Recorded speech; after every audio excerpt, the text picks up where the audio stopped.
시민분들과 셀카 촬영을 하셨습니다.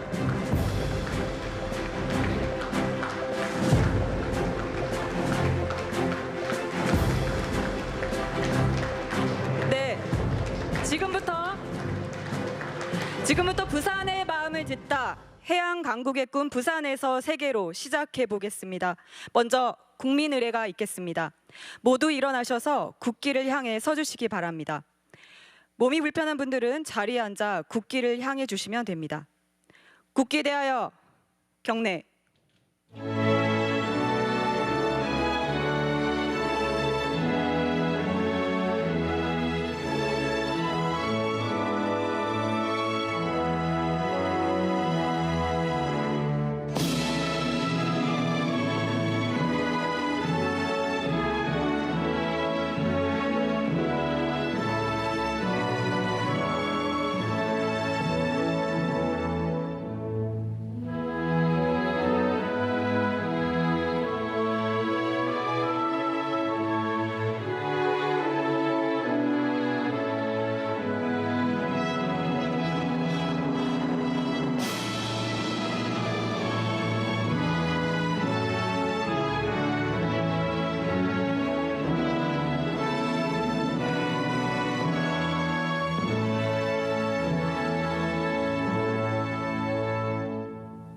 바로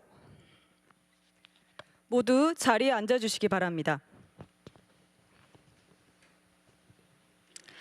네, 오늘 행사는 1부와 2부로 나눠서 진행됩니다. 1부에서는 부산 발전 비전을 주제로 참석하신 분들과 자유로운 분위기로 토론을 진행하겠습니다. 이어지는 2부에서는 부산 지역의 발전을 위해 정말 필요한 게 무엇인지, 행여 불편한 것은 없는지 지역 주민 여러분들의 목소리를 듣고 함께 해결책을 모색해 보겠습니다. 먼저 대통령님의 모두 발언을 듣겠습니다. 네, 부산 시민 여러분 반갑습니다.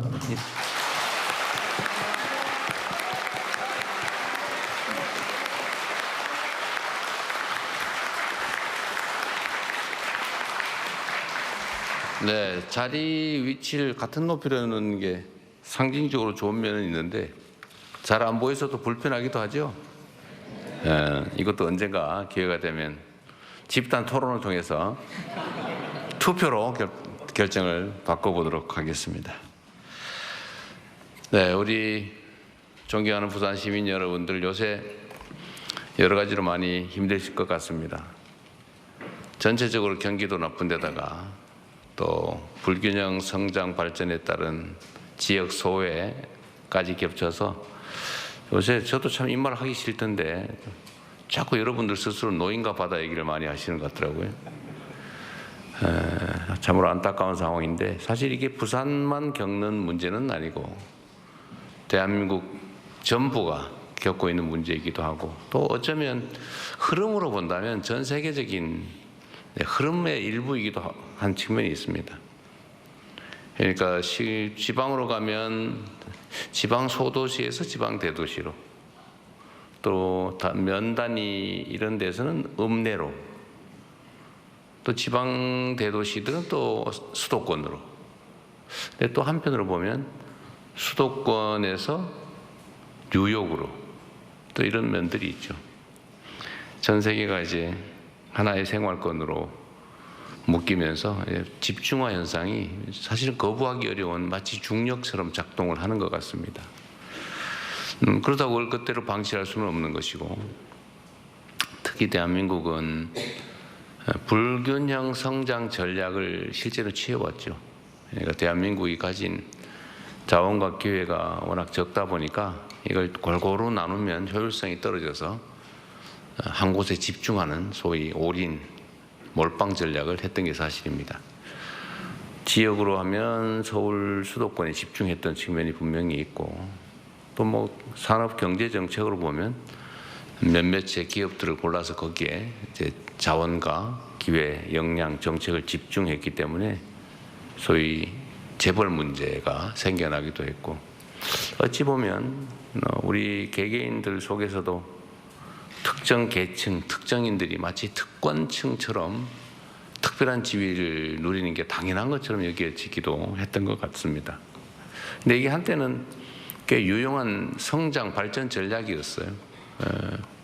그래서 전 세계에 유례가 없는 압축 성장을 우리가 했습니다. 그리고 그 속에서 민주화까지 이뤄내서 식민지에서 해방된 나라 중에 유일하게 민주화와 산업화를 동시에 이룬 나라로 전 세계에 각광을 받고 우리가 또 세계인의 주목을 받고 선망의 대상이 되기도 했습니다. 작년에 좀 어처구니 없는 일로 좀 훼손되긴 했지만 전체적인 대한민국의 위상은 신속하게 회복이 돼서 여전히 유지되고 있기는 합니다. 그런데 대한민국은 보면 이제 그 일극 체제, 집중화 전략, 또 불균형 성장 전략이 한계에 다다른 것 같습니다. 모든 게 수도권 일극으로 몰리다 보니까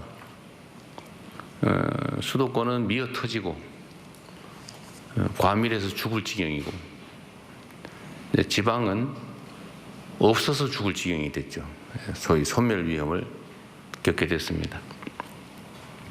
이제는 이제 균형 발전이라고 하는 게 정부의 시혜, 배려, 좀 어려우니까 도와주자 이런 차원의 문제가 아니고 대한민국이 지속적으로 성장 발전하기 위해서는 피할 수 없는 국가 생존 전략이 됐다고 생각이 됩니다.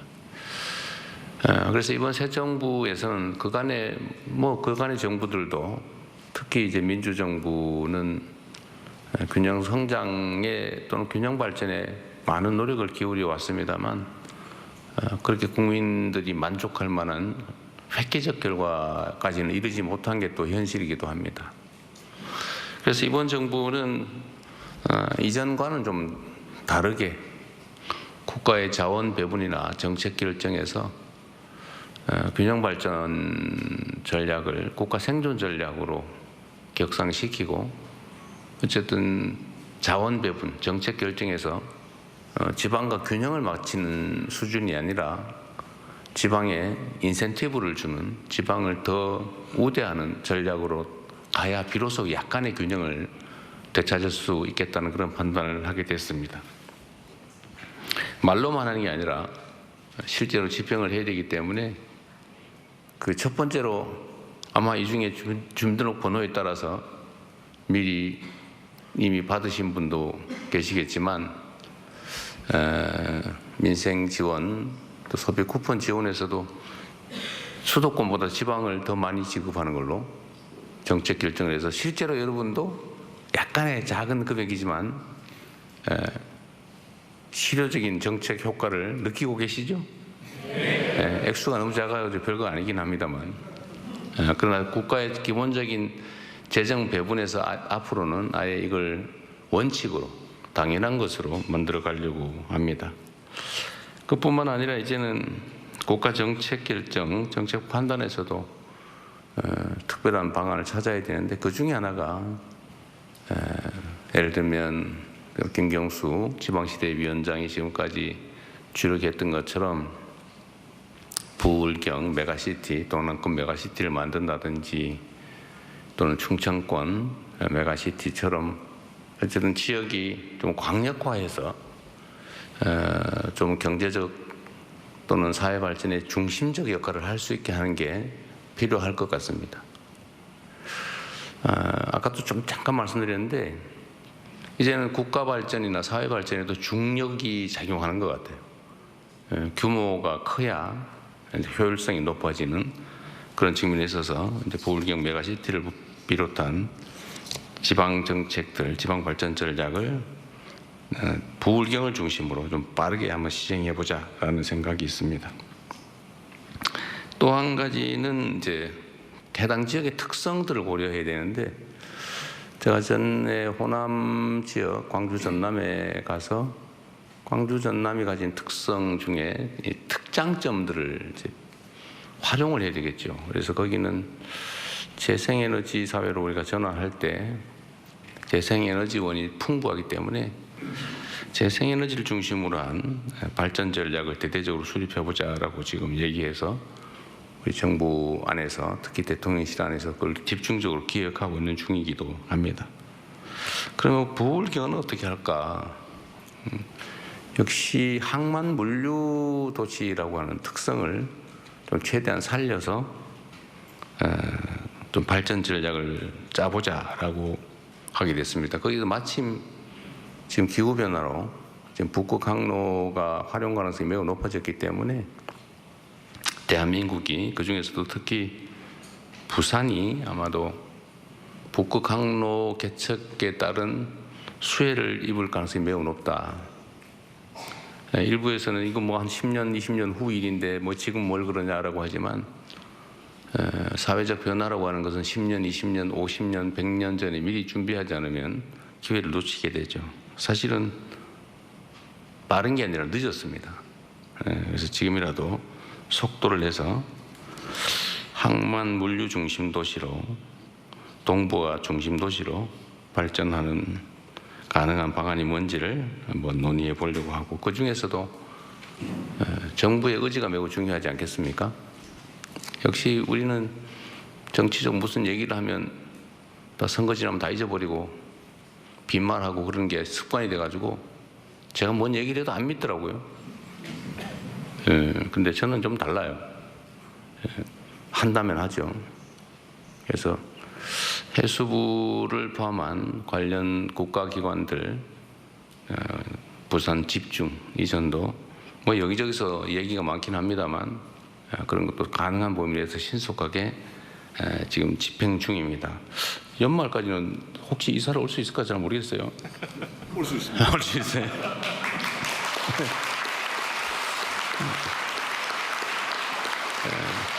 역시 행정에는 속도가 중요하죠. 그렇습니다.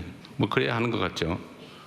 그리고 산하기관들 또 관련 기업들, 특히 공기업들, 공기업 산하기관들, 또 출자 출연 기업들도 최대한 신속하게 이전해 오도록 하겠습니다.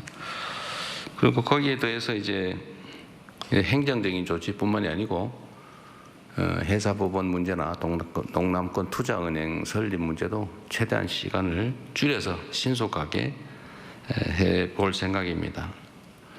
하여튼 부산 시민 여러분들께서 매우 어려운 환경에서 정말 고군분투하고 계신데 어쨌든 부울경 그중에서도 부산을 중심으로 우리가 새로운 희망을 여러분과 함께 만들어 보도록 하겠습니다. 오늘 많은 의견 주시고 가급적이면 똑같은 얘기는 반복하지 마시고 특히 사적인 이야기나 개인적 민원에 가까운 얘기들은 아마 들어오실 때 메모지를 다 나눠드렸을 겁니다. 그러시면 뭐다 메모를 해주시면 저희가 다 파악해서 필요한 조치를 해서 개별 통지를 해드릴 겁니다. 그리고 가급적이면 많은 분들의 관심이 집중된 공통의 의제 중심으로 우리 길지 않은 시간이지만 대화를 이어나가도록 하겠습니다. 여러분 반갑습니다. 고맙습니다. 네, 지역 균형 발전이 더 이상 시혜가 아니라 국가 생존 전략으로 격상시키겠다는 말씀을 부산에 직접 오셔서 말씀하시니까 더욱더 강하게 와 닿는 것 같습니다. 다음은 전재수 해양수산부 신임 장관님의 부산 발전 비전에 대한 발언을 듣겠습니다.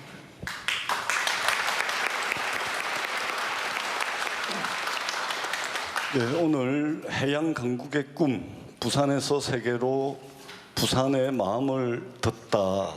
이 행사의 주무부처 장관인 해양수산부 장관 전재수입니다. 안녕하십니까?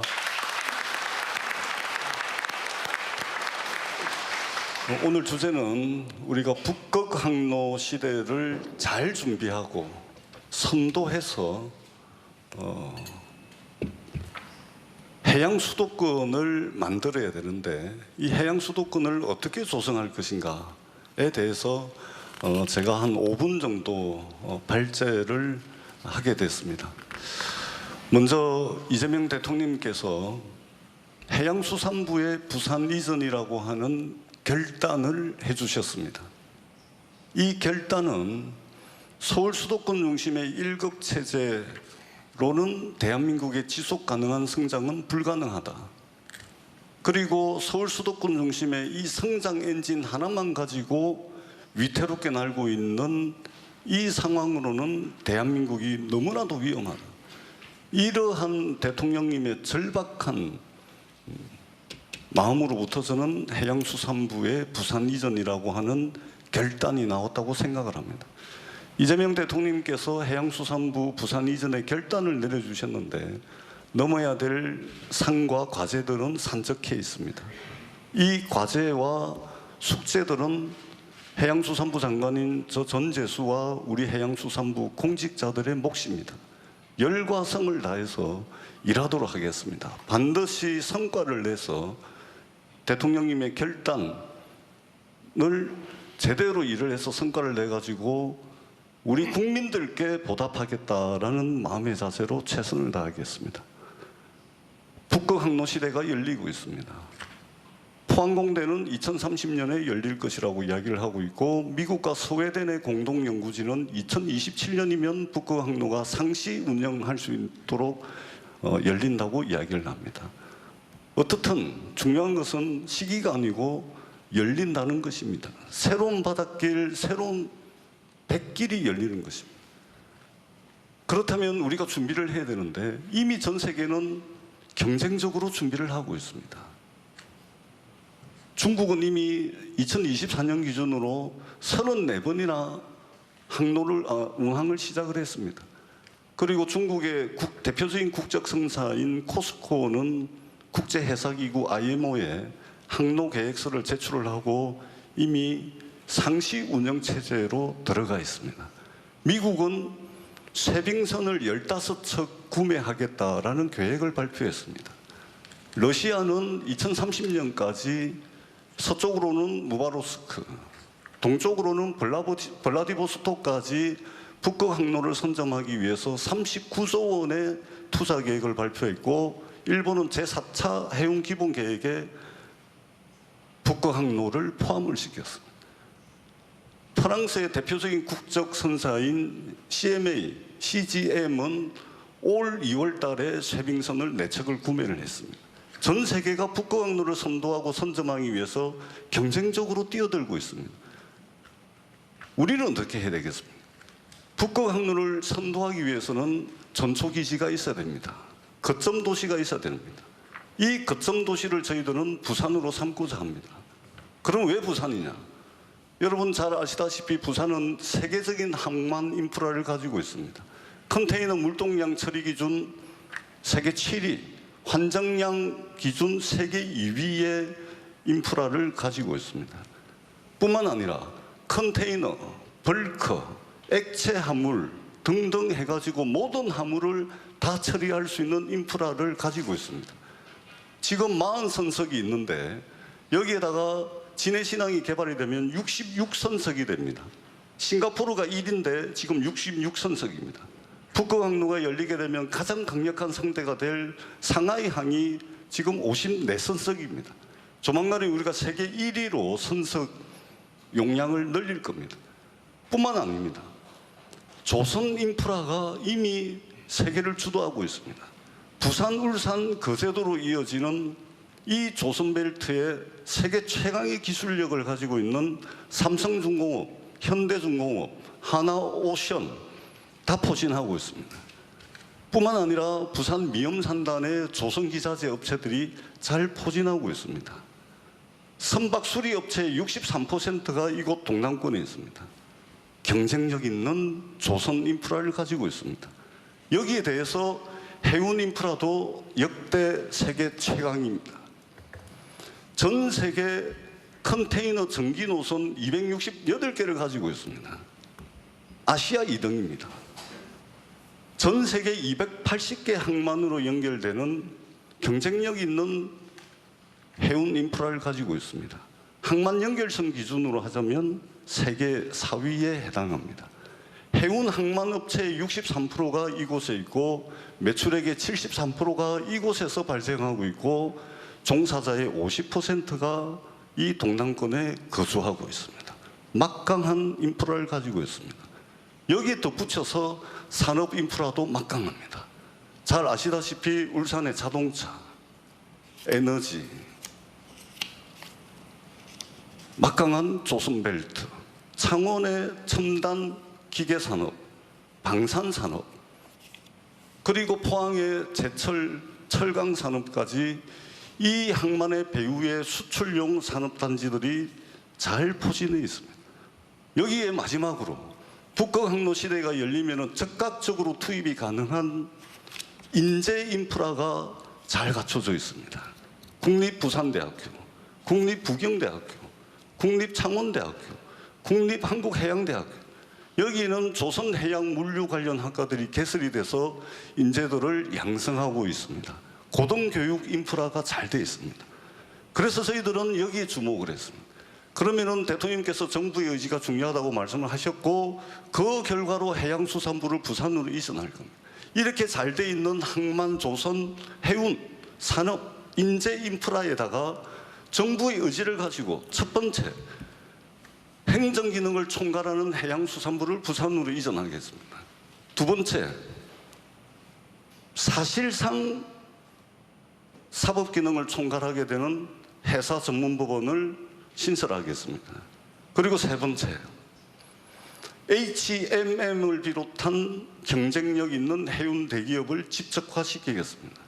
그리고 네 번째, 대통령께서도 강조하셨던 동남투자공사를 자본금 3조 원으로 시작을 해가지고 기존에 이 동남권이 가지고 있는 인프라에다가 정부의 의지를 가지고 추진하는 이 4종 세트를 적절하게 믹스시키고 극단적이고 최고 수준에서 시너지 효과를 낸다면 이 대한민국 한반도 남단에 또 다른 서울 수도권 하나를 만들 것이고 그 또 다른 서울 수도권을 저희들은 앞으로 해양 수도권이라고 부르게 될 것입니다. 이렇게 된다면 위태롭게 성장 엔진 하나 가지고서 날고 있는 대한민국, 새로운 성장 엔진을 하나 더 장착해 가지고 지속 가능하고 안정적인 대한민국의 발전을 이룰 수 있다, 이런 굳은 믿음을 저희들이 가지고 있습니다. 그렇게 해서 대한민국의 일극체제를 극복을 하고 대한민국이 다극체제로 나가는 그 중간다리 역할을 바로 이곳 부울경에서 해나가도록 하겠습니다. 대통령께서 결단하셨고 저희들이 과제를 하나씩 해결해 나가고 그리고 그 실적과 성과를 통해서 국민들께 보답하도록 하겠습니다. 열과 성을 다해서 일하겠습니다. 고맙습니다. 네, 대통령의 해수부 이전의 결단을 제대로 이행하여 국민들에게 성과를 보이겠다는 해수부 장관의 말씀을 잘 들었습니다. 다음은 김경수 지방시대 위원장의 5극 3특 균형 발전과 부산의 역할에 대한 발제 듣겠습니다. 예, 반갑습니다. 방금 소개받은 호흡을 맞춰서 지방시대 위원장. 근데 지방시대 위원장 이전에요, 그저께 그 위촉장 수여식 때도 대통령님께서 지역균형발전 이 국가 생존 전략이라고 강조를 하시더니 오늘 또 한 번 강조를 하셔서 심하게 압박을 받고 있는 지방시대 위원장 김경수입니다. 반갑습니다.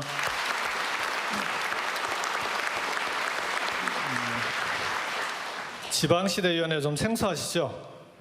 이전에 그 국가균형발전을 책임졌던 균형발전위원회와 지방자치를 책임졌던 자치분권위원회 두 개를 합쳐놓은 겁니다. 지난 정부에서. 그래서 이름을 지방시대위원회라고 이름을 지어놓고 있고요. 이번 정부에서 대통령님께서 말씀하셨듯이 지방이 살아야 대한민국이 산다. 그래서 일종의 다시 얘기하자면 지방살리기위원회다, 이렇게 보시면 될 것 같습니다. 지방이 살아야 대한민국이 산다고 보면 결국 지방 살리기는 국가 살리기와 다르지 않다, 이렇게 볼 것 같습니다.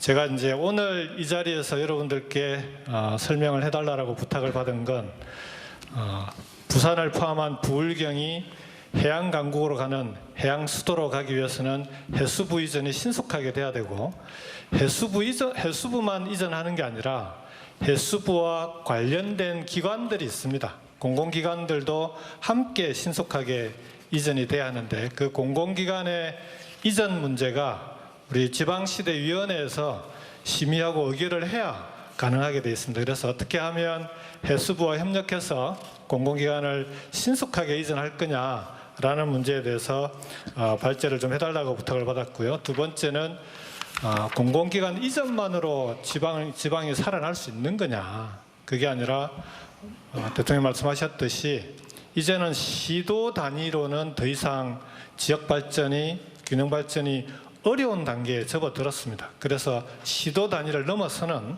수도권 일극체제를 극복할 수 있는 부울경, 그리고 대구 경북, 그리고 광주 전남, 그리고 충청권 이런 권역별 균형발전 전략이 필요하다. 그 부분에 대해서 함께 설명을 해달라는 그런 요청을 좀 받았습니다. 저도 주어진 시간이 5분밖에 안 되기 때문에 최대한 압축해서 설명을 드리겠습니다. 해수부를 이전하면 당연히 큰 공공기관이 오기 때문에 부산에는 도움이 됩니다. 그렇지만 해수부만 이전한다고 부산이 지금까지의 침체를 벗어나서 완전히 새롭게 발전할 수 있느냐, 그렇게 보기엔 좀 어렵지 않겠습니까? 해수부가 왔을 때 해수부를 포함한 관련 공공기관들이 반드시 함께 와야 됩니다. 그래야만 부산이 명실공히 해양 수도로서의 기능을 할 수 있게 됩니다. 지난번 혁신도시 노무현 대통령 때 혁신도시를 만들 때 부산은 혁신도시가 3가지 주제로 만들어졌습니다. 하나가 해양수산이었고요. 두 번째가 영화산업이었고 세 번째가 금융이었습니다. 그런데 그 당시에 혁신도시가 제대로 만들어졌다면 지금처럼 이렇게 지방이 어렵지는 않았을 텐데 참여정부 때 혁신도시 추진사업이 제대로 진행이 되다가 그 정부가 바뀌면서 혁신도시 2단계 추진사업이 계획이 다 돼 있었음에도 불구하고 그 2단계 사업들이 전부 중단이 돼버렸습니다. 그래서 원래 혁신도시라고 하는 게 공공기관이 이전해서 오면 그 공공기관과 함께 관련 있는 대학들에서 우수한 인재를 양성하고 우수한 인재들이 양성이 되면 당연히 함께 그 인재를 보고 기업들이 수도권에서 찾아오게 만들어서 공공기관과 대학과 기업이 하나의 클러스터를 만드는 하나의 공동체를 만드는 그런 지역 혁신 성장의 거점을 만들자는 거였거든요. 근데 공공기관 이전 이후에 그 이후에 정책들이 다 중단되어 버렸습니다. 그러면서 지금은 혁신도시가 어떻게 되어 있습니까? 공공기관이 이전되어서 그 공공기관의 직원들만 와 있는, 그것도 전부 다도 아니고 그런 혁신도시가 되지 않았습니까? 그래서 해수부도 마찬가지다. 해수부만 오는 것에 그치면 부산이 해양수도가 되는 것은 불가능하다. 그렇기 때문에 해수부와 함께 1차 이전 당시에 왔던 공공기관뿐만 아니라 지금 추가해서 올 수 있는 공공기관들도 함께 와야 됩니다. 이것도 속도가 중요합니다. 해수부가 이전될 때 반드시 그 공공기관들도 함께 이전될 수 있도록 해야 된다고 봅니다. 이 부분은 해수부가 공공기관들을 지정하고 그 지정된 공공기관들이 이렇게 이전하겠다라는 계획을 지방시대위원회와 협의하면 지방시대위원회가 그 절차를 밟게 돼 있는데요. 아까 전재수 장관께 해수부가 추진해 나가는 절차에 지방시대위원회가 지방시대위원회의 절차 때문에 시간을 끄는 일은 절대로 없게 하겠다라고 약속을 드렸습니다. 그래서 가장 신속하게, 가장 빠르게 추진될 수 있도록 하겠습니다.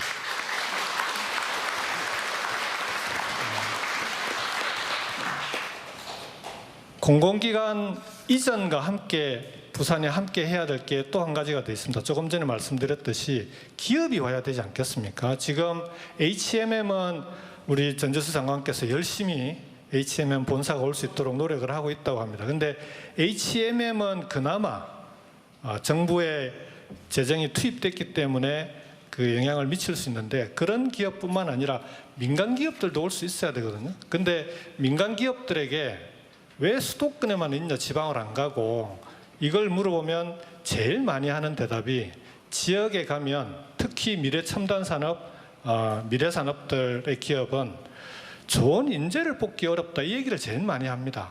특히 R&D가 요즘은 연구개발이 중요한데 연구개발을 위해서는 석박사급 인재가 꼭 필요하거든요. 근데 지역에 가면 그런 우수한 인재를 뽑기 어렵다는 얘기를 많이 합니다. 근데 그렇게 되면은 지역은 영원히 발전하기 어려운 거 아닙니까? 수도권에서 인재를 뽑아야 되니까 기업은 수도권으로 가야만 된다. 이게 악순환이 반복되는 건데 이 고리를 끊어줘야 됩니다. 공공기관이 오는 것뿐만 아니라 부산에 있는 부산대학교, 국립해양대학교, 여기 부경대학교를 포함해서 해양수산과 관련해서는 전국에서 부산에 있는 대학들이 전국에서 탑이 되는 가장 우수한 인재를 배출하는 그런 대학으로 만들어야 됩니다.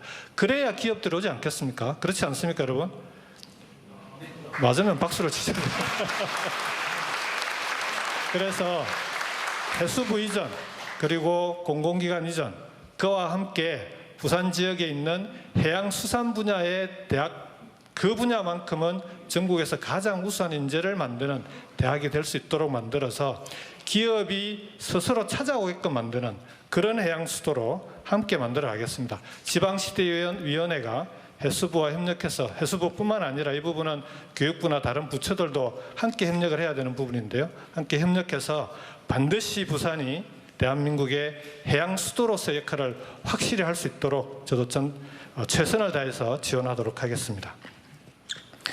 마지막으로 대통령께서 강조하셨던 이제는 지역도 시도 단위가 아니라 권역별로 함께 해야 균형 발전이 가능하다라고 말씀하셨는데요. 그게 이번 대선에서 공약으로 나갔던 5급 3특이라고 이름 지어져 있는 그런 균형 성장 공약입니다. 5극은 수도권과 충청권, 호남권, 그리고 부울경, 대구, 경북 전국을 5개 권역으로 나누어서 균형 발전 정책을 추진하자는 거고요. 3특은 강원, 전북, 제주를 특별자치도로 해서 그 3개의 도는 특색 있게 발전시키자는 얘기입니다. 부울경이 그 중에서도 수도권과 경쟁할 수 있는 가장 높은 가능성이 있는 곳입니다. 그렇지 않습니까?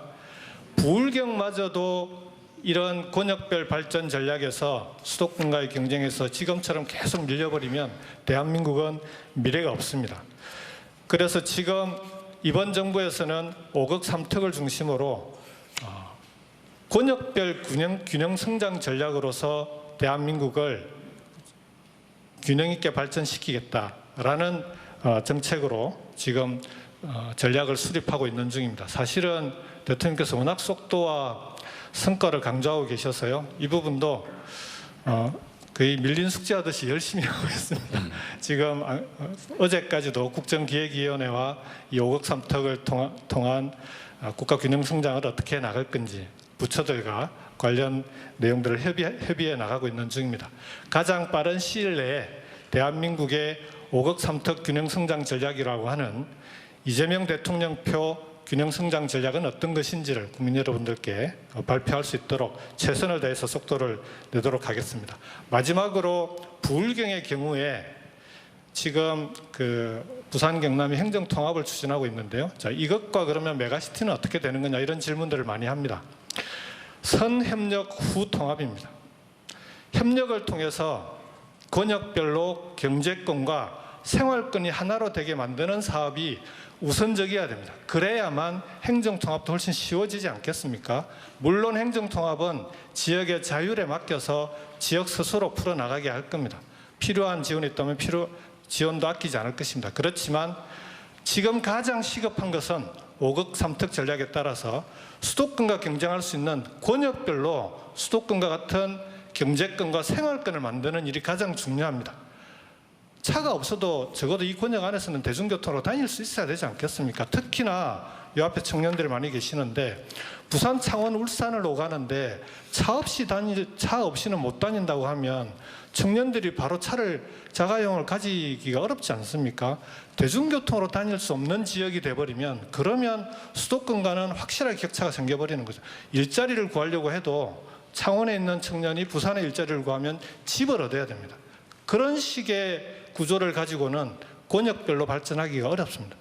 서울 수도권은 서울, 경기, 인천이 어디에 직장을 구하든 출퇴근이 가능하지 않습니까? 적어도 예를 들자면 이런 것부터 생활권을 만들어야 경제권도 하나가 되고 경제권을 권역별로 만드는 것을 가장 우선적으로 협력사업을 추진해서 그걸 통해서 권역이 자연스럽게 필요하다면 행정통합으로 이어질 수 있도록 그렇게 만들어 가겠다라고 약속을 드리겠습니다.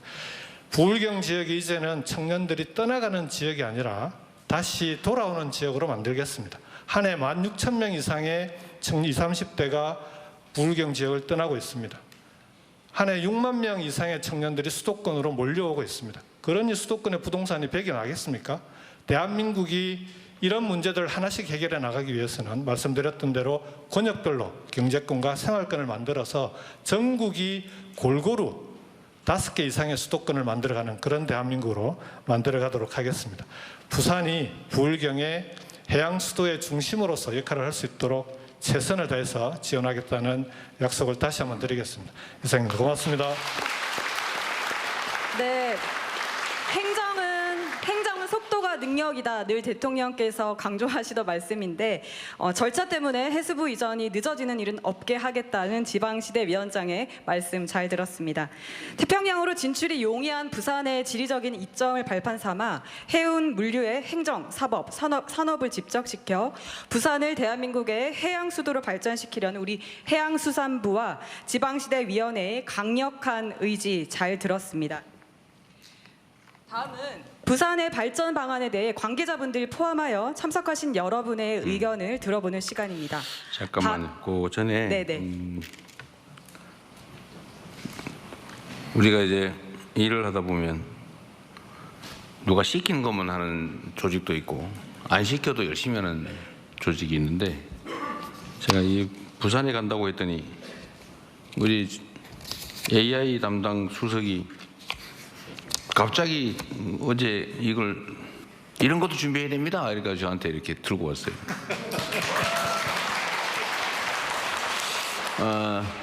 예산까지 막 얘기를 하던데 예산 내기는 빼고 좀 설명을 좀 해주시면 어차피 나 따로 한 번 더 할까 했는데 그럴 필요가 없을 것 같고 오늘 한번 미리 준비한 거 좀 간단하게 설명을 한번 해주실 것 같아요. 네. 반갑습니다. AI 미래기획 수석 하정우입니다. 이 하정우 수석은 설명을 좀 해야 되는데 연예인 배우 하정우보다 더 유명해졌다고. 그 인터넷에 치면은 그 배우 하정우보다 더 먼저 나온다는데 사실입니까? 지난달까지 그랬다가 다시 제자리로 돌아갔습니다. 네, 원 상태로 돌아갔다고 합니다. 네. 곧 다시 복귀하기를 기대하면서. 네, 사실 대통령님께서 부산 타운홀을 내려가시게 되면서 기존의 여러 가지 비전이었던 해수부 이전, 그리고 HMM 이전, 그리고 부울경 지역의 메가시티 구상을 공약 때부터 천명을 하신 것들이 있는데 여기서 조금 더 인공지능과 어떤 첨단 기술을 활용을 했을 때 좀 더 큰 전략 산업으로 키울 수 있겠다라는 생각을 저희 수석실 그리고 정책실장 포함 정책실 전반으로 같이 논의를 했던 내용입니다. 현재 불경 지역이 해운, 항만, 조선 그리고 방산 그리고 그걸 기반으로 한 제조 역량이 굉장히 뛰어난데 여기서 한 단계 더 경쟁력을 강화하기 위해서 활용될 수 있는 기술이 바로 인공지능 그리고 데이터, 소위 말하는 인공지능 전환을 통해서 경쟁력을 훨씬 더 키울 수 있다고 생각을 합니다. 첫 번째는 말씀하셨던 해운, 항만, 조선을 인공지능을 통해서 훨씬 더 스마트하게 경쟁력 있게 해서 최첨단 조선, 해양, 항만 경쟁력을 키움으로써 글로벌 전체에서 어느 나라보다 경쟁력 있는 해운, 항만, 조선 경쟁력을 키울 수 있다고 생각을 합니다. 그걸 통해 가지고 새로운 어떤 경쟁력 그리고 성장 동력을 만들 수 있다고 생각을 하고요. 두 번째는 방산 측면에서 보면은 부산의 해군작전사령부, 진해의 해군교육사령부와 그리고 해군사관학교 그리고 조금 더 올라가면 포항에 해병대 1사단이 있습니다. 그리고 조선소 말씀하셨던 하나라든가 삼성중공업, HD, 현대, 조선소가 다 있죠. 이런 거기에 더해서 청원 사천 지역에 있는 많은 방산업체들이 있는데 여기서도 국방 AI 그리고 국방 AI 전환을 통한 또 새로운 산업 성장 동력이 만들어질 수 있다고 생각을 합니다. 그래서 전반적인 부울경 메가시티에서의 어떤 기존의 강력함에 더해서 인공지능과 이런 부분들의 어떤 해양 항만 특화된 AI R&D 센터 그리고 해양 항만 혹은 해군 특화된 AI 데이터 센터 그렇게 한다고 했을 때 이 해양 특화된 인공지능 R&D 전체 타운을 이 부울경 지역에 만들고 또 부산은 그 부울경 메가시티 지역의 어떤 배후 도시로서 같이 밴쿠버와 같은 역할을 할 수 있게 된다면 또 인공지능을 통해서 기존의 강력한 컨텐츠적인 문화적인 요소인 영화제라든가 G스타 그리고 이런 것들을 포함한 여러 가지 공연 문화까지 같이 만들었을 때 부울경이 기존의 산업적인 기회를 훨씬 더 시너지를 낼 수 있는 그래서 스마트한 해양 중심의 글로벌 메가시티 권역이 될 수 있는 부분들을 사실 아직은 초기 단계 설계이긴 하지만 이런 부분들에 대해서 훨씬 더 구체적으로 설계를 하고 있고요. 이런 것들이 잘 만들어진다면 수도권을 버금가는 글로벌 권역이 될 수 있다고 생각을 합니다. 이런 부분 잘 준비해서 실현화될 수 있도록 노력하겠습니다.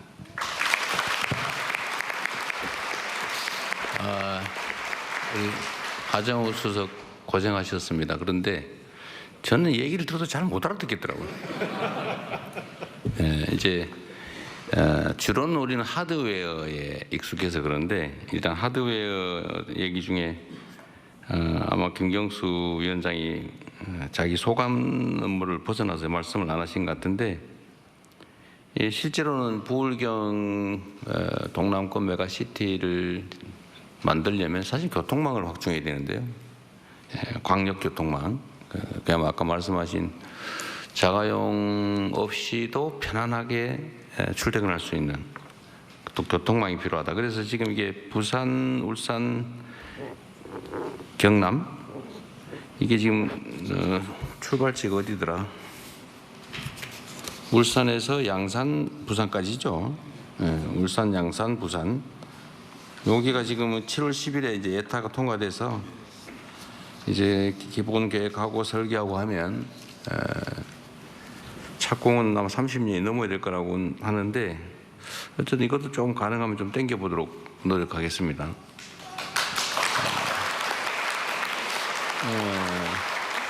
이런 건 귀에 딱 들어오죠.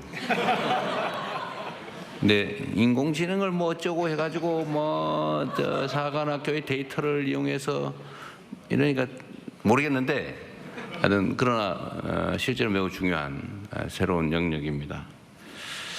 저를 포함해서 온 국민이 AI 얘기하면 쉽게 알아들을 상황이 곧 도래할 텐데 그 점도 잘 준비해서 저도 교육을 잘 시켜주도록 하기 바랍니다. 하여튼 이제 살점을 붙이는 거죠. 이런 중추적인 하드웨어에다가 이제 실제로 앞으로 AI를 중심으로 하면 첨단 기술 산업으로 지역 경제 생태계를 대전환한다. 전환을 해서 저번처럼 망치질하는 게 아니라 사람들 눈으로 보고 경험을 가지고 손으로 망치질하는 게 아니라 데이터를 활용해서 인공지능 시스템으로 제조업을 인공지능화한다. 그래서 생산성을 대대적으로 확충을 해야 이제 새로운 기회도 생기고 국제적 경쟁력도 생기지 않겠냐. 뭐 그런 말씀 같아요. 그러려면 상당한 투자가 필요한데 투자 금액도 다 써놨지만 제가 그건 나중에 하도록 하겠습니다. 진행을 해보면 제가 이런 얘기를 해보면 사실 할 말이 너무 많으시죠. 여러분들 아마 뭐 평소에 생각하고 있던 거 막 답답했던 거 뭐 끝이 없을 겁니다. 다 이해하고요. 그렇다고 모든 사람이 그 얘기를 하면 오늘 아마 밤을 새도 끝이 안 날 것 같아요. 그래서 일단은 오늘 두 분 하정우 수석 포함해 세 분 말씀하신 내용에 관련해서 좀 의견들을 좀 일단 내는 시간을 좀 갖도록 하고 그리고 그게 어느 정도 정리가 되면 특별한 제한을 두지 말고 오늘 주제에 해당되는 부산 지역 발전에 관계된 뭐 정책 제안이나 의견들을 듣는 시간을 또 한번 갖고 그리고 정리하도록 하겠습니다. 우선은 그러면 오늘 세 분 발제 말씀해 주신 내용을 가지고 우리 객석에서 의견들을 좀 내주시면 좋을 텐데 지정하는 방법을 우리 사회자 마음대로 하는데 가능하면 연합노소 잘 배합해서 앞뒤도 좌우도 잘 섞어서 잘 불평 들으셨지요? 불만 없도록 잘해 주시기 바랍니다. 네, 알겠습니다. 노력하겠습니다. 네. 저 그러면 여기 저기 넷째 줄에 하늘색 옷 상의 입은 남성분 말씀해 주시겠습니다. 저 발표 시작하기 전에 제가 보고서를 하나 작성을 해가지고 왔는데 혹시 대통령님께 좀 전달 좀 네, 부탁드려도 그건 되겠습니다. 뭐 여기까지 오지 않으셔도 됩니다. 그 누구 주시고 일로 주세요. 네, 말씀하세요.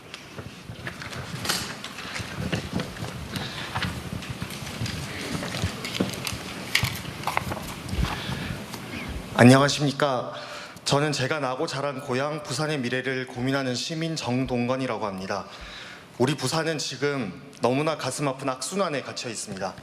일자리가 없어서 청년이 떠나고 청년이 떠나니 대학이 무너지고 대학이 무너져서 청년이 떠나고 사람이 없으니 기업이 올 이유가 없어 일자리가 다시 없어지는 똑같은 악순환에 빠져 있습니다.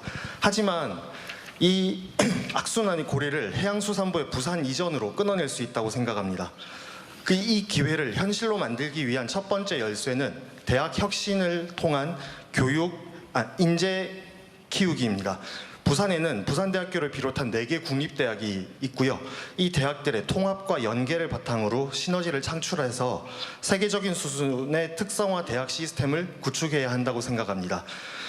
이는 단순히 대학을 합치는 것을 넘어 해양수산부 이전을 계기로 해양 전 분야를 아우르는 해양과학 허브로 집중 육성하는 것을 의미하고 바로 부산에서 미래 산업이 필요로 하는 맞춤형 인재를 안정적으로 공급해야 한다고 생각합니다. 두 번째로는 채용 제도의 개선입니다.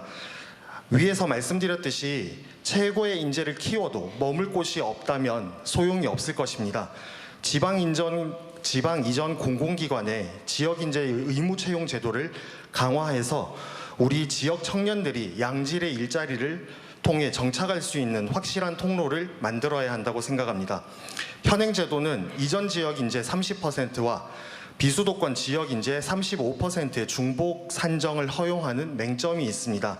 이 문제를 중복 산정을 금지함으로써 해결을 한다면 현 제도상 부산으로 이전한 한 공기업을 가정했을 때 부산 지역 인재 30%를 뽑고 타 지역의 지방 인재 5%만 뽑아도 충족할 수 있습니다.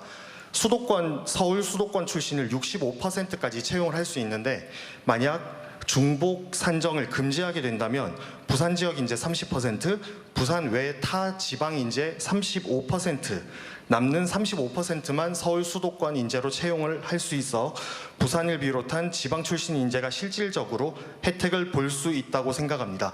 그리고 이것은 대통령께서 강조하시는 속도에도 충족한다고 생각합니다. 기획재정부에서 현재 시행 중인 그 경영평가 지침만 수정해도 실행할 수 있을 거라고 생각을 합니다. 위에서 말씀드린 두 가지 해결책이 함께 돌아갈 때 비로소 악순환의 고리가 끊어지고 지역 인재 양성에서 양질의 일자리 채용 그리고 청년 인재 유출 방지와 지역 경제 활성화로 이어지는 선순환 생태계가 구축될 것으로 생각하고 이것은 대통령의 핵심 국정과제인 국가 균형 발전을 실현하는 성공 모델로 만들고 수도권에 버금가는 새로운 성장축으로 우뚝 서게 할 것이라고 생각합니다. 들어주셔서 감사합니다. 네, 이거는 한번 제 의견을 좀 말씀을 드릴 필요가 있겠네요.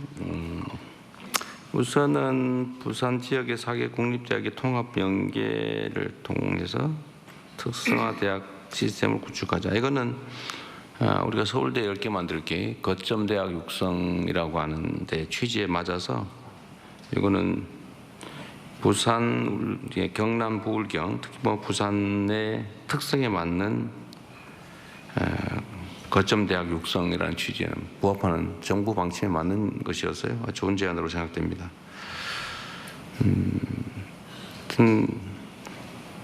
좋은 대학, 좋은 기회 이런 게 다 수도권에 몰려 있으니까 다 수도권으로 가지 않을 수 없는데 일단 지역 대학들의 경쟁력, 역량도 키우는 게 제일 중요한 일일 것 같고요. 근데 두 번째는 사실은 약간 표현으로는 아주 보기 좋은데 실질적으로 보면 어떤 기업들은 그렇게 얘기합니다. 지방으로 가면 자기들도 지방으로 가고 싶다. 서울에 땅값 비싸고 힘들다. 그리고 자꾸 눈치 보여서 지방으로 가고 싶은데 지방에 가니까 쓸 사람이 없다. 그러니까 연구개발직은 수원벨트 이하로 내려가면 사람을 구할 수가 없고 그 외에 일자리도 평택 그 좀 더 하면은 충청 이하로 내려가면 사람이 없다. 앞으로 사람도 없는데 가서 우리 보고 공장 열어놓고 놀란 말이냐 뭐 이렇게 주장을 해요. 근데 이게 악순환이죠. 일자리가 없으니까 서울로 가고 지역을 떠나고 사람이 떠나니까 기업이 없고 기업이 없으니까 또 사람이 떠나고 이게 이제 악순환이 되는데 이걸 이제 선순환으로 바꿔야 되겠죠. 이것도 하나의 뭐 방법이긴 할 텐데 공공기관은 하여튼 숫자로 보면 상징성은 있지만 사실 연간 신규 채용 인원수로 따지면 극히 일부에 그중에 또 일부의 일부 이렇게 하면 이게 뭐 지역 경제에 엄청난 큰 변화를 줄 거다라고 하긴 조금은 부족할 거예요. 그래도 안 하는 것보다 나을 테고 그 방향은 맞을 텐데 적정한 비율이 뭔지는 한번 재점검을 해보도록 하겠습니다.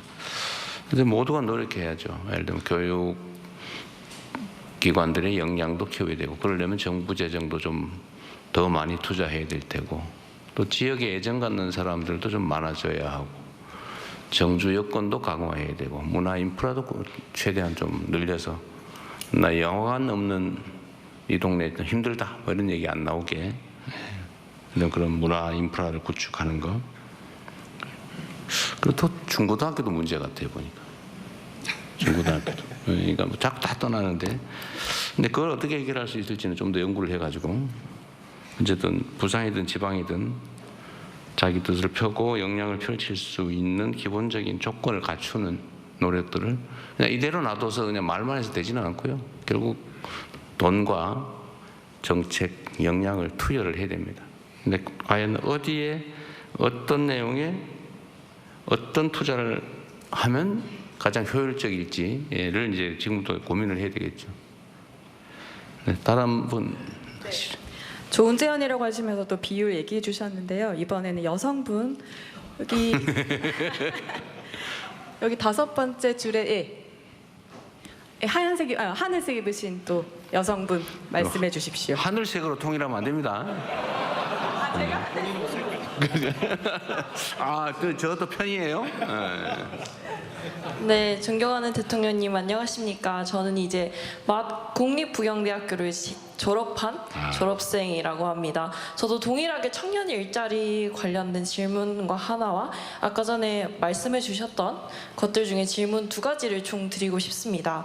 첫 번째는 이제 인프라 개발로 일어나는 생산직 일자리보다는 아까 전에 말씀해 주셨던 해양 신산업 분야에 저희가 선호하는 그런 양질의 일자리가 부족해서 수도권으로 이런 인재들이 유출되고 있다고 생각을 합니다. 따라서 대통령님께서 부산의 해양 강점을 활용해 단순한 생산직을 넘어서 청년들이 실제로 매력을 느낄 수 있는 그런 정착할 수 있는 전문적인 일자리를 어떻게 창출하고 이러한 일자리가 부산에 안착할 수 있도록 하는 정부의 지원 또는 기업 유치 전략을 조금 생각하고 계신 게 있는지 궁금을 하고요. 또한 2번째는 아까 전에 HMM과 같은 해양 기업들의 직접화를 계획하시고 계신다고 하고 부산의 해양수산의 양질의 인재풀 양성을 위해 노력하려고 하셨다고 했는데 이런 기업들에게 어떠한 인센티브를 줄 것인지 아니면 이런 인재풀 양성을 위해 대학교에 어떤 지원을 할 계획이 있으신지라는 구체적인 생각이나 아니면 뭐 계획 단계라도 있으면 알려주시면 감사하겠습니다. 너무 어려운 질문을. 하여튼 그게 어떤 게 가능하냐라는 걸 우리가 알아보기 위해서 이런 대화를 하는 거죠. 각 전문 기관들, 전문가들 의견도 듣고 또 각 담당 부처들도 있고 또 여러분처럼 이렇게 일선에서 봤을 때 이런 게 필요하다. 사실은 그거 필요하다 이거 누구나 인정해요. 좋은 일자리 많아야지. 맞는 말이죠. 그러려면 노력을 해야지. 그것도 맞지요. 어떻게 현실적으로가 되면 쉽지가 않죠. 그걸 제가 다 알면 여기서 이러고 있지 않죠. 하여튼 필요한 방안들을 우리가 최대한 마련해 보도록 함께 노력하겠습니다. 뭐 아이디어도 있으면 많이 주시고요. 네, 제가 이제 해양의 도시에 오다 보니까 자꾸 저도 하늘색 하늘색에 그리고 계속 여기는 보이는데. 이재명 청문회가 아니기 때문에 그래봤자 소용없어요. 답변을 제가 추가했습니다. 뭐 이따가 한꺼번에 모아서 네네. 이번에는 답을 할 필요는 굳이 없습니다. 예. 이번에는 우리 붉은색 안경을 쓰신 첫 줄에 계신 가능하면 의견들 남성분. 많이 내시고 우리가 여기서 결판을 내자는 건 아니니까요. 박인호입니다. 네, 우리 대통령님 부산 오신 걸 환영합니다. 네. 저기 해양 강국 꿈이 되어 있는데 이미 해양 5대 해양 강국입니다. 예, 그래서 앞으로 이제 제가 해양 강국 운동을 지금 35년째 하고 있습니다. 제가 할 때 가장 느낀 것은 대통령의 생각이 중요하다. 가장 대통령의 생각이 중요하다. 걸 느꼈으면 꼭 제가 좀 말씀을 드리고 싶습니다. 실제로 지금 이제 두 가지만 말씀드리겠는데 해수부 이전 정말 고맙습니다. 딱 정확한 시기에 정말 좋은 선물 주셨습니다. 금리 해양수도 선포 25년입니다. 그리고明년이 부산항 개항 150주년이고明년이 8월 8일이 해양수산부 창립 30년입니다. 이런 때 정말 좋은 선물 주셨다. 정말 고맙습니다. 또 그동안에 저희들 그 해양수산 비서관이 복원이 소원이었습니다. 대통령의 통로가 없었어요. 그러면 저는 훌륭한 해양수산 전문가를 해줘서 정말 고맙고 특히 우리 전재수 또 정말 가장 합리적이고 저런 걸 해줘서 정말 고맙다는 말씀드립니다. 첫째 해양수 이전입니다. 이 시장님 칭찬도 한번 하세요. 아니 저희 학교입니다. 아낍니다. 준비가 돼 있답니다. 지금 부산이 참 어렵습니다. 네. 그래서 지금 박영준 시장 계시는데 이 어려운 때에 정말 단비를 내려주셨다 생각하고 해수부 이전이 아니고 이전 정착이고 학대 발전입니다. 단순 이전 가지고는 불가능합니다. 그래서 거기 위해서는 좀 앞으로 좀 부산에 이 조선 산업 같은 거, 일단 미국은 지금 조선이 제조업이 아닙니다. 조선, 해운, 수리가 신해양 전략 산업이고 트럼프가 그렇게 명명을 했고 그 국가 해양위를 만들어서 해양 전략이 국가 전략으로 명명을 했습니다. 그래서 이미 조선은 제조업이 아닌 의미에서 앞으로 지금 해양수산부가 현재 1%입니다. 국가 예산 1%밖에 안 됩니다. 이런 미니 붙여가지고는 도저히 안 된다. 부산시 예산의 3분의 1이 조금 넘습니다. 그래서 거기 꼭 조선이 와야 되고 그다음에 그동안에 많이 헤쳐져 각 부처도 헤쳐지는데 해양 그 물류 관계가 국토부에 또 있습니다. 폐지될 때까지가 안 주고요. 그다음에 해양 레저가 와야 됩니다. 이 세 개 정도는 와야 안 되겠냐 싶어서 현재 1%의 해수부를 적어도 한 2% 정도는 해주셔야 정말 앞으로 정착하고 확대되는 되겠다. 이래야 타 지역에 대한 또 부산 시민에 대한 내려올수 해수 지원에 대한 정당성이 확보됩니다. 이래 1% 가지고는 도저히 안 된다는 생각이 들어요. 똑같은 얘기는 계속 반복 안 하셔도 될 것 같아요. 그래서 꼭 좀 말씀을 드립니다. 그래서 여튼간에 지금 해수부 인도네시아는 지금 알다시피 해수부 해양 보충력 지도가 있습니다. 프랑스도 지금 굉장하고 뭐 한국이 해양 강국인데 너무 해수부가 힘이 없습니다. 지금 이렇게 해가지고는 해양 강국 만들 수가 없습니다. 이점 대통령께서 좀 이번 기회에 좀 해양부 수산부 힘을 실어 주셔야 이게 부산은 어떤 힘이 거의 될 것 같습니다. 그 다음에 이제 거의 되고 두 번째로 이제 두 번째예요? 네, 조금 줄여서 말씀을 좀 부탁드립니다. 국무회의를 꼭 서울에서 여기서 해야 됩니까?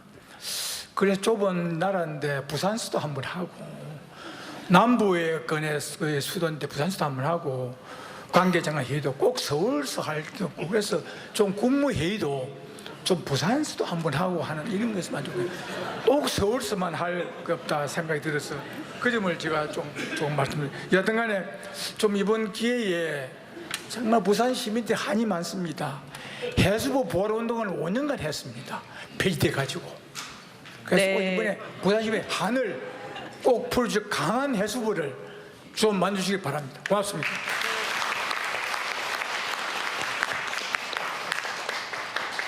그대로 바로 계속 하세요. 여기 의견을 듣는 자리지. 이게 뭐. 네. 이번에는 또 여성분들의 마음. 여기 네 번째 줄에 계신 여성분. 안녕하십니까. 먼저 어려움을 이겨내시고 우리 대한민국의 대통령님이 되어주신 것에 대해서 축하 인사드리고 감사 인사드립니다. 그리고 아울러 제가 90세 어머님하고 같이 살고 있는데 어머님이 이제 죽어도 여한이 없다. 이재명 대통령님이 대통령 되셔서 너무 감사하다고 이제 그 말씀을 하시고 그래서 제가 네, 오래오래 사시라고 안부 전해. 네, 꼭 전해드리겠습니다. 네, 그리고 이재명 대통령 어머니 일을 좀 잘하네. 제가 얘기를 했더니 내가 뭐라 카드노 그 숨은 흙 속에 숨은 보석이라 안 하드나 그런 말씀까지 하시면서 감사 인사를 드리겠습니다. 예, 저는 국가의 러시아 수교의 정책에서 인프라 속에서 저는 러시아 선박 관련 업무를 하고 있는 26년째 하고 있습니다. 그래서 저는 러시아 수교라는 정책이 없었으면 제가 이런 일을 할 수 없었기 때문에 국가적인 정책이 얼마나 중요한가를 몸소 느끼고 또 감사히 생각하고 있습니다.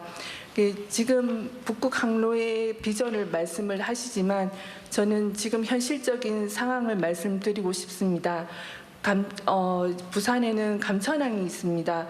감천항은 러시아 수산물을 하역할 수 있는 항으로서 유일한 부산에서 항이라고 저는 알고 있습니다. 항이고 지금 현실은 지금 제가 이렇게 신청을 하게 된 이유는 저녁에 이렇게 이런 부산의 마음을 듣는다라는 홍보 문자를 보고 배가 안 들어온다. 이제 그런 고민 속에서 나도 그냥 한번 신청이나 해볼까 했는데 덜컥 이렇게 오라는 이제 초청을 받게 돼서 아주 영광으로 생각을 하고 말씀을 드리겠습니다. 지금 본론에 이르는데 너무 시간이 많이 걸린 것 같아요. 네. 예, 그래서 지금 저희는 북극 항로의 희망을 얘기를 하고 있지만 지금 현실은 배가 들어오지 않고 있습니다.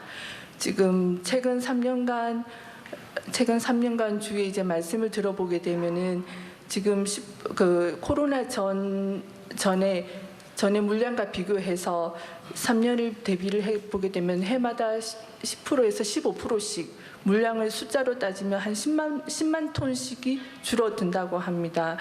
왜 지금 러시아 쪽 회사와 얘기를 해보니 왜 부산에 하역을 하지 않는지 여쭤보니 너무 물류비가 너무 비싸다라는 겁니다. 저희는 지금 환적 항으로서 이렇게 많은 비전을 제시하고 있지만 지금 중국에서는 정책과 지원으로 많은 발전을 하고 있습니다. 그래서 이런 부분들을 저희들은 지금 점검이 필요하다는 부분들이 있어서 말씀을 드리고자 의견을 내봅니다. 정책에 참조 부탁드리겠습니다. 감사합니다. 네, 물류 관련해서 이야기를 해주셨습니다. 또 질의들을 조금 압축해 주시면 큰 도움이 될 것 같습니다. 저희 맨 앞에 있으신 하얀 셔츠 입으신 시민 여러분. 감사합니다.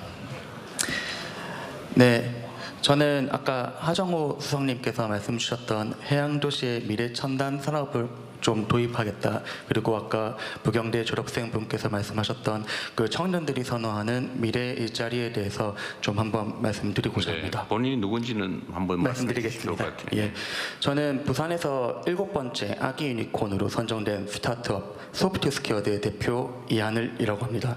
저는 부산에서 초중고등학교를 나오고 수도권에서 대학교를 졸업하고 그다음에 창업을 한 다음에 다시 고향인 부산으로 돌아와서 사업을 하고 있습니다. 부산에 해수부를 이전하는 것은 해양 산업을 발전시키는 데는 큰 도움이 되지만 사실 청년들이 선호하는 AI를 비롯한 미래 첨단 산업의 일자리는 여전히 수도권에 있는 게 현실입니다.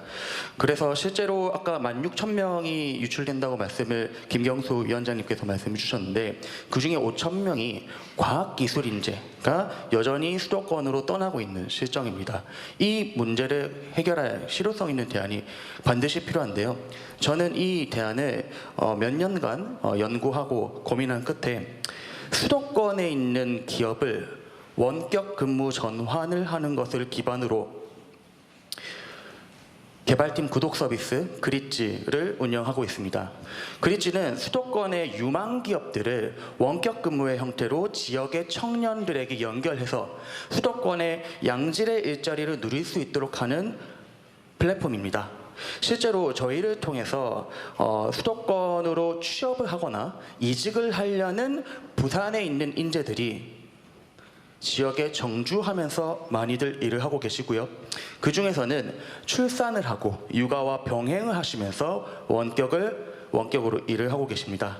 그러나 이거는 하나의 기업만의 노력으로는 부족합니다. 그렇기 때문에 대통령께서는 이런 수도권 기업을 원격 근무를 전환함으로써 지역 청년들에게 연결하는 모델로 정책을 추진하실 의향이 있으신지 궁금합니다. 네, 다음. 네, 일단은 또 질문 받아서 하겠습니다. 이번에 맨 저 뒤로 가겠습니다. 저 뒤에서 두 번째 줄에 계시는 우리 검은색 상의 입은 여성분. 네.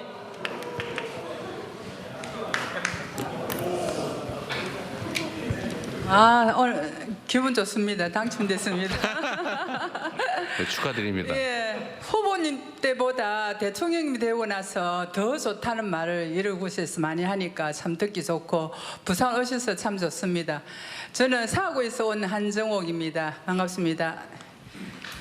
요약해서 빨리 읽어 가겠습니다. 앞에서 뭐 이런저런 얘기하다 보니까 다른 분들이 많이 기다리시는 것 같아서 저는 요약해서 읽겠습니다.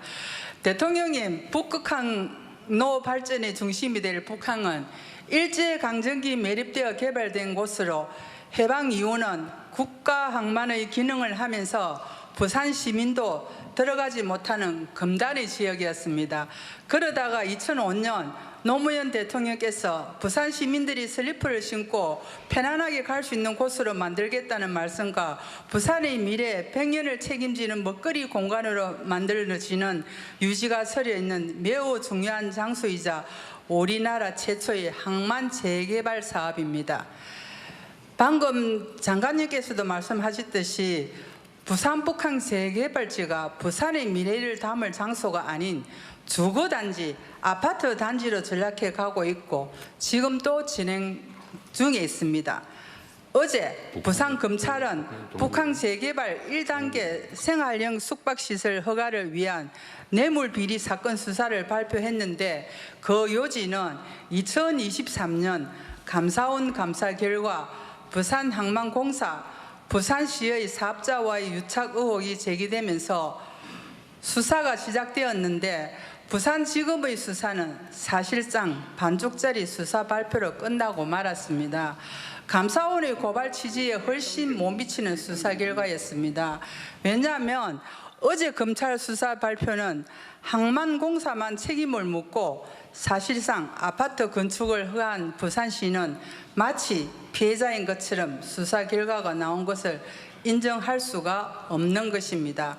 이 사건의 피해자는 땅의 용도를 변경한 부산항만공사와 아파트 건축 허가를 내어준 부산시인데 왜 항만공사만 책임을 묻고 부산시는 면죄부를 주는 것이 납득이 가지 않는 것입니다. 대통령님께 건의드립니다. 북항 재개발 3구역 D3구역 생활형 숙박시설 허가 뇌물 사건에 대해 관계 수사기관들이 다시 전면적으로 수사할 수 있도록 지시해 주실 것을 검토해 주십시오.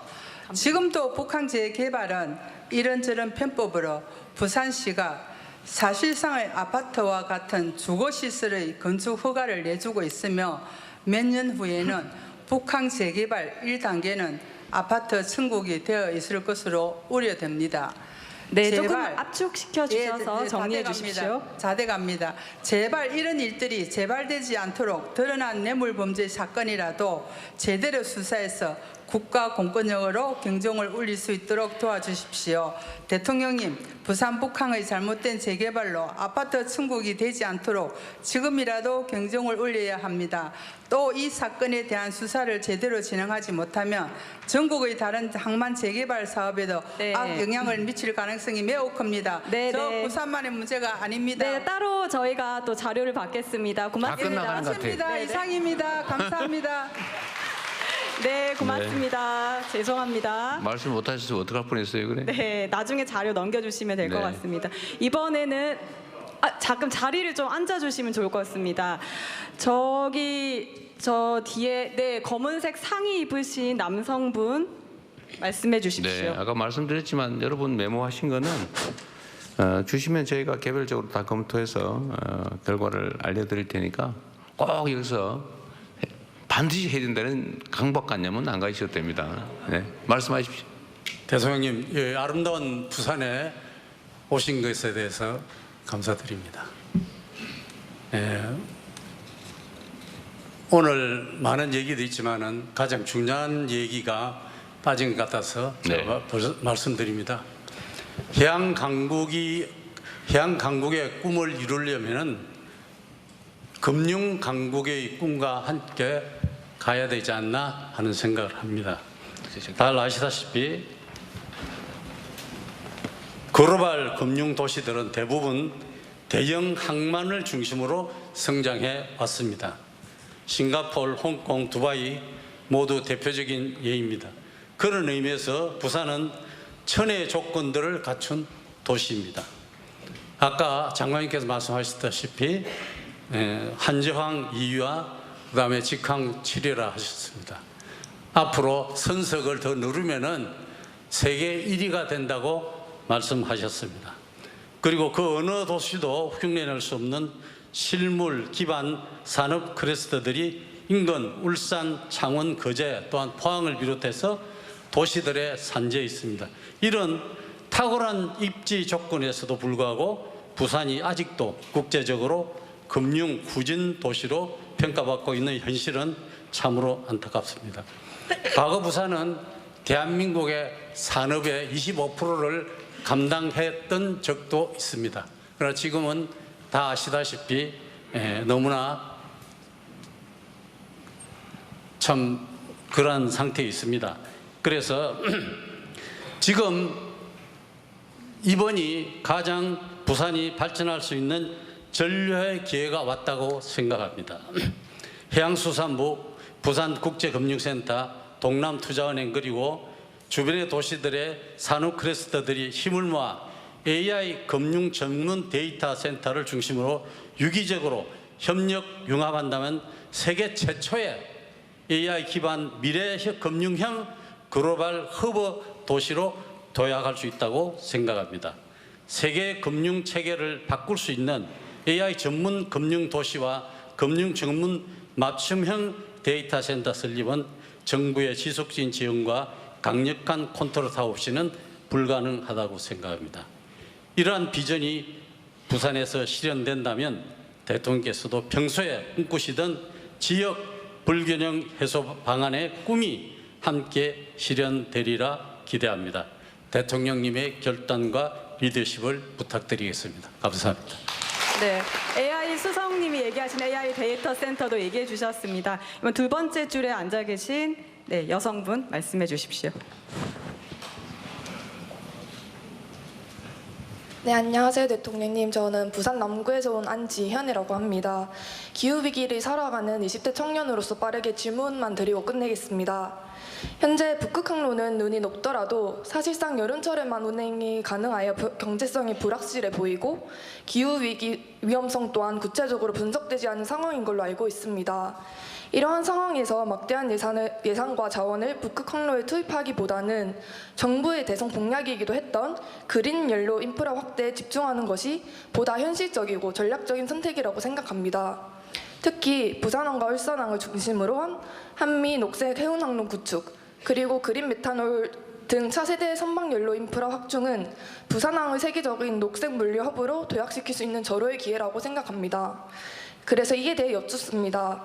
정부는 현재 추진 중인 한미 녹색 해운 항로에서 그린 메탄올과 같은 대체 연료를 어디서 어떻게 조달하고 공급할 계획인지 이에 대한 구체적 전략을 마련하고 계신지 답변 부탁드립니다. 감사합니다. 네. 지금 이제 제가 말씀드리지만 여기는 청문 자리가 아니고 각자가 가진 좋은 제안들, 의견들을 내세요. 그리고 북극 항로도 중요하고 그린 연료 인프라 구축도 해야 되고 둘 중에 하나만 선택해서 해야 되는 건 아니기 때문에 어떻게 하면 더 나은 대안을 만들 수 있는지 그런 의견들을 좀 많이 내도록 합시다. 네. 네. 자꾸 사회자가 질문해라 그러는 거예요. 알겠습니다. 의견을 내라. 네네. 네. 지금 우선은 저희가 1부에서 부산 발전 비전에 대한 내용을 나누고 있는데 이제 2부에 넘어가기 전에 지금 이제 대통령님의 좀 간단한 답변을 한번 들어보시고 또 2부로 넘어가서 또 더 토론을 진행해 보도록 하겠습니다. 아니 여기 각계의 의견들은 잘 들었고요.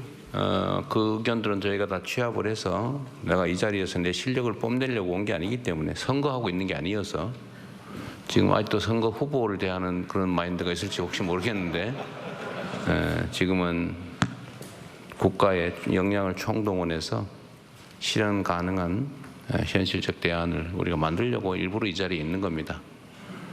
여러분의 의견도 듣고 여러분의 의견을 단초로 또 새로운 정책을 검토해 보기도 하고 또 방향도 우리가 토의하고 그럴 겁니다.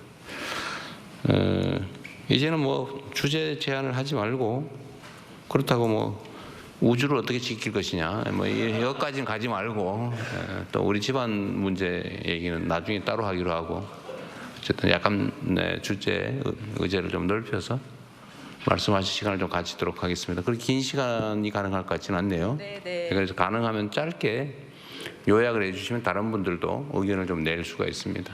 네, 대통령의 말씀처럼 좀 정책 제안이나 토론 위주로 말씀을 짧게 해주시면 좋을 것 같습니다. 우리 여기 두 번째 줄에 계시는 회색 상의분 남성분. 네, 안녕하십니까. 저는 부산진구 계금동에서 입주자 대표회장을 하고 있는 박홍기라고 합니다. 좀 늦었지만 이재명 대통령님의 취임을 진심으로 축하드립니다. 저는 뭐 22년도부터 올 대선 때까지 부산에 오시면 제가 다 찾아뵈었습니다. 그리고 작년에 박수 치료 많이 왔다 그 말이죠. 네, 알겠습니다. 작년에 저희 아파트 앞에서 우리 이현 후보 지원 위에 오셨을 때 그때도 제가 제 친구들 다 데리고 갔고 또 저희 아파트에서 서설이 너무 기십니다. 저희 아파트에 식사를 하셨는데 제가 못해서 좀 아쉬웠습니다. 네, 알았어요.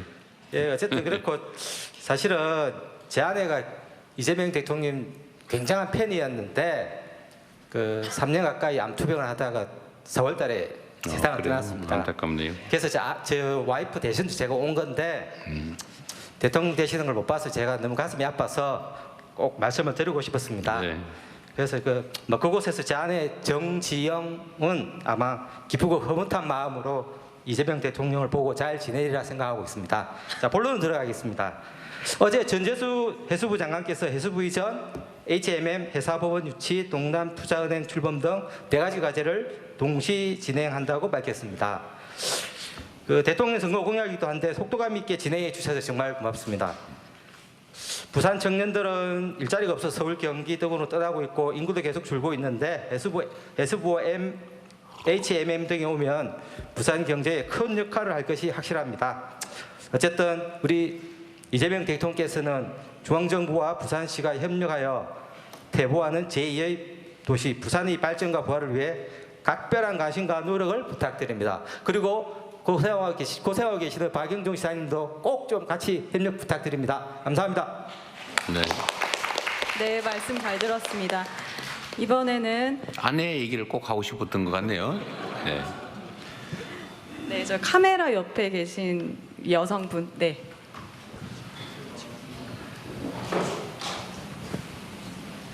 안녕하십니까. 저도 부산에서 초중고 대학을 나왔고 부산을 굉장히 사랑하는 청년 정수환입니다. 저는 부산에 본사를 두고 있는 마리나 체인이라는 스타트업에서 근무를 하고 있는데요. 저희는 해운 기업을 대상으로 이제 해운 환경 규제들을 AI 기술 기반으로 해서 솔루션을 제공하고 있고, 뿐만 아니라 부산 수출 기업 대상으로 ESG 경영 솔루션도 제공하고 있습니다. 그래서 이제 해수부가 부산으로 이전을 하고 이제 대통령님 공약이었던 기후 관련 공약들이 저희에게 굉장히 반가운 소식들이었는데요. 제가 이번에 말씀드리고 싶은 건 부산 수출 기업들의 ESG 경영 기반 마련을 위한 정부 지원의 필요성에 대해서 말씀드리려고 합니다. 제가 ESG 경영 쪽에서 업무를 하면서 부산의 중소, 중견 수출 기업들이 ESG 경영과 관련된 대응 문제들, 그리고 탄소 배출량 계산 문제들에 대해서 굉장히 많은 어려움을 겪고 있다는 걸 알게 됐습니다. 이 지속가능 경영이라는 게 단순히 환경 문제뿐만 아니라 산업 안전, 노사 관계, 이사회 구성 등 모든 것을 전사적으로 대응해야 되는 분야입니다. 근데 이제 부산에 있는 중소, 중견 기업 중소, 중견 수출 기업 같은 경우에는 인력과 예산 문제로 이를 준비하지 못해서 ESG 경영을 거의 포기하게 되는 기업들이 많습니다. 특히 유럽으로 수출하는 기업들 같은 경우에는 유럽에 현재 많은 지속가능 경영 관련 규제들이 있기 때문에 미리 준비하지 않으면 납품에서 떨어지거나 거래처를 잃는 등 많은 피해를 입을 수가 있습니다. 그리고 부산에는 수도권과 달리 이런 정보들을 많이 얻을 수 있는 교육이나 세미나가 많이 열리지 않습니다. 그래서 이런 ESG 경영 대응 역량이 많이 떨어지고 있는 상황이라는 생각이 듭니다. 지금 부산에도 굉장히 많은 훌륭한 수출 기업들이 있습니다. 따라서 이 기업들이 글로벌 시장에서 경쟁력을 잃지 않고 훌륭한 기업들로 거듭나기 위해 정부 차원에서 이런 부산 기업들에게 ESG 초기 대응을 잘 할 수 있게 정책이나 지원들을 많이 검토해 주셨으면 좋겠습니다. 감사합니다. 네, ESG 지원에 관해서 말씀해 주셨습니다. 이번엔 저기 맨 뒤로 가겠습니다. 여기 네, 그 종이로 흔들고 계시는 우리 정장 입으신 남성분. 네, 감사합니다. 우리 저 이재명 대통령 팬입니다. 나중에 사인 좀 하나 부탁드리겠습니다. 우선 그 근본 수해 지역 순시 등으로 바쁘신 가운데도 함께 해주셔서 진심으로 감사드립니다. 저는 대전 최초 목욕탕집 둘째 아들로 태어났습니다. 지금 물안경과 해양, 재난, 건설 분야에서 일하며 현재 부산대학교 사회환경시스템공학부 명예교수로 있는 추태호입니다. 지금 우리나라는 AI, 디지털 기후변화, 해양, 재난안전이 국가 핵심 미래 먹거리입니다.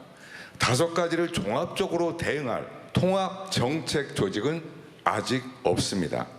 특히 부산, 울산, 마산 등은 하구권 연안도시로 태풍, 해일, 집중호우 등 복합재난이 가장 취약한 지역입니다.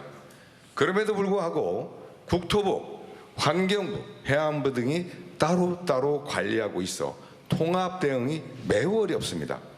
이제는 단순한 부처 이전을 넘어서 해양수산부를 국가전략부서로 전면 개편해야 할 시점입니다. 첫째, 연안 재난 및 하구권 연안도시 재개발 전담 조직 설치. 둘째, 기후 위기 대응 및 북극 항로 경제 기획 기능 신설. 셋째, 부산을 거점으로 한 글로벌 연안 전략본부 설치를 해야 됩니다. 해외 선진국은 이미 이러한 통합 전략을 실행하고 있습니다.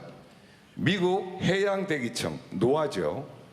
해양, 대기, 연안 도시의 재난 및 자원 관리를 통합 실행하는 국가 전략기관입니다. 네덜란드의 인프라 물관리청 나이크스 바터스타트라는 조직은 항구, 해안, 내륙 수계를 포함한 수자원과 도시방제 인프라를 국가 차원에서 통합 관리하며 연안 도시의 재개발과 재생을 기후 적응형 전략과 연계해서 추진하고 있습니다. 부산은 북극 항로의 전진기지며 연안기후재난의 최전선입니다. 이곳 부산에서 전략적 기능을 갖춘 해수부가 다시 태어난다면 국민의 생명보호와 국가 해양경제의 대전환을 동시에 실현할 수 있습니다. 이제는 정부가 먼저 변해야 할 시점입니다. 감사합니다. 우리 전재수 장관이 심어놓은 사람 같은 느낌이 살짝 들었습니다. 네.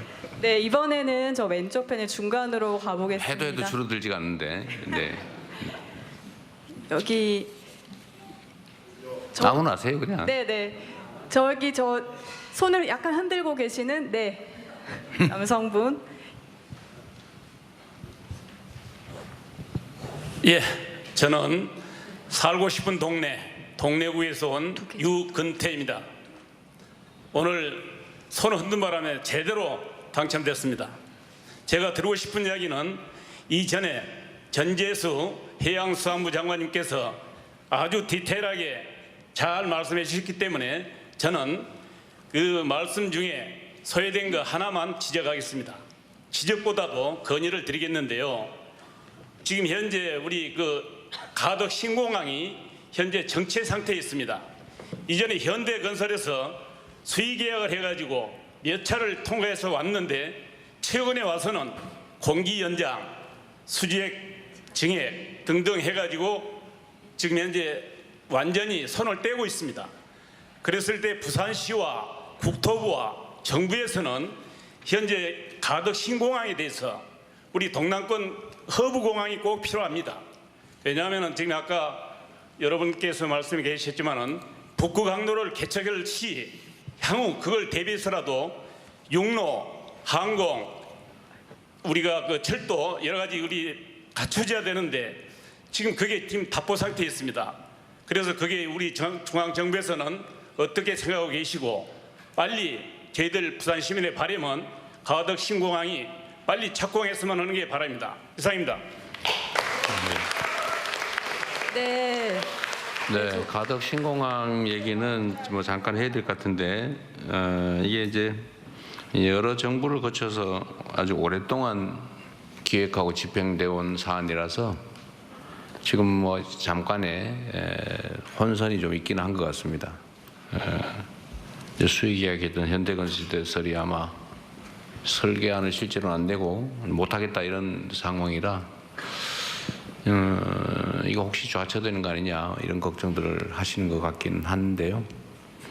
국가 사업이라고 하는 거는 잠깐의 문제가 생겼다고 해서 중간에 막 기분 내키면 하고 기분 나쁘다고 확 저 무슨 양평 고속도로처럼 안 해버리고 뭐 그럴 수 있는 게 아닙니다. 그런 걱정은 안 하셔도 되고요. 근데 문제는 이게 지연될 가능성이 실제로는 있는 거죠. 첫 번째는 좌초되지 않게 하는 것일 테고 두 번째는 지연되지 않게 하는 것인데 어쨌든 우리 정부에서도 최선을 다해서 이게 정상 진행될 수 있도록 노력하도록 하겠습니다. 너무 걱정하셔도 됩니다. 네, 걱정 마시라는 대통령의 말씀이 있으셨습니다. 이번에는 좀 여성분 찾아보겠습니다. 이 검은색 상의 입으신 여성분 말씀해 주십시오. 우리 이제 시간을 정하고 이제 해야 될 것 같은데. 네, 지금 한 55분인데요. 4시까지 정도 질문 받고 이제 대통령님께 그거 보세요. 자꾸 질문하잖아. 제안 받고 대통령님 말씀 듣도록 하겠습니다. 기회를 주셔서 감사합니다.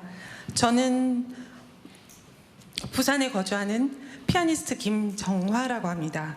지금 음악 연구자로 활동하고 있으면서 예술인연대 부산 경남 지부장을 맡고 있습니다. 저는 조금 다른 얘기를 한번 할까 합니다. 부산은 대통령님의 국가 전략에 따라서 반드시 성공한 도시가 될 것이라 저는 믿습니다. 그런데 부산이 제대로 된 경쟁력을 갖추려면 가장 중요한 일은 문화와 예술이 산업과 경제를 뒷받침하는 일이라고 생각합니다. 그래서 그중 가장 중요한 일이 제대로 된 제작극장이라고 생각하는데요. 지금 우리나라 공공극장은 대한민국 문화를 위해서 바르게 하는 것이 없습니다. 전국의 모든 극장은 국가가 공간을 만들어주고 그 공간을 예술가가 직접 임대할 수 있도록 하는 임대업을 하는 자리입니다. 국민의 세금으로 장소를 만들고 예술가들에게 속칭 삥을 뜯는 구조는 잘못됐다고 생각합니다. 이런 것을 해결하는 방법은 제작극장을 만드는 것입니다. 대통령님께서 기억하실지 모르겠으나 후보님 시절에 저희 예술인연대 공개토론에 참여하신 적이 있으십니다. 제작극장이란 다른 나라 사례에서 볼 수 있듯이 국가가 예술가들을 직접 고용해서 문화예술적 부분뿐만 아니라 경제적인 부분에 국가에 도움될 수 있도록 예술가들에게도 안정적인 일자리를 제공하는 것입니다. 저는 그 시작을 부산에서 대통령님께서 시작해 주셨으면 합니다. 대통령님 말씀처럼 서울에서 가장 먼 곳부터 적극 지원하겠다라는 철학을 여기에서 지켜주셨으면 하는데요. 문화와 예술이 기초부터 튼튼하게 다져질 수 있도록 부산을 우리나라 최초의 제작극장 시범도시로 지정해 주시기를 부탁드립니다. 부산은 이미 부산 콘서트홀이나 오페라하우스도 지금 짓고 있는데 인프라는 다 만들어져 있습니다. 그렇지만 하드웨어는 있으나 지금 제작 기능 같은 소프트웨어는 갖춰지지 않고 있는데요. 1990년에 문화부 이어령 장관께서 한예종을 만들면서 그 시기에 많은 예술가들이 해외로 나갈 수 있는 기회가 만들어졌습니다. 더 이상은 탁월한 개인만이 아니라 더 많은 예술가들이 더 넓은 곳으로 자유롭게 직접적으로 나갈 수 있는 구조가 만들어져야 합니다. 그 시작을 기초예술에서 출발해야 한다고 생각합니다. 지속가능한 창작 시스템인 제작극장이 그 답인데요.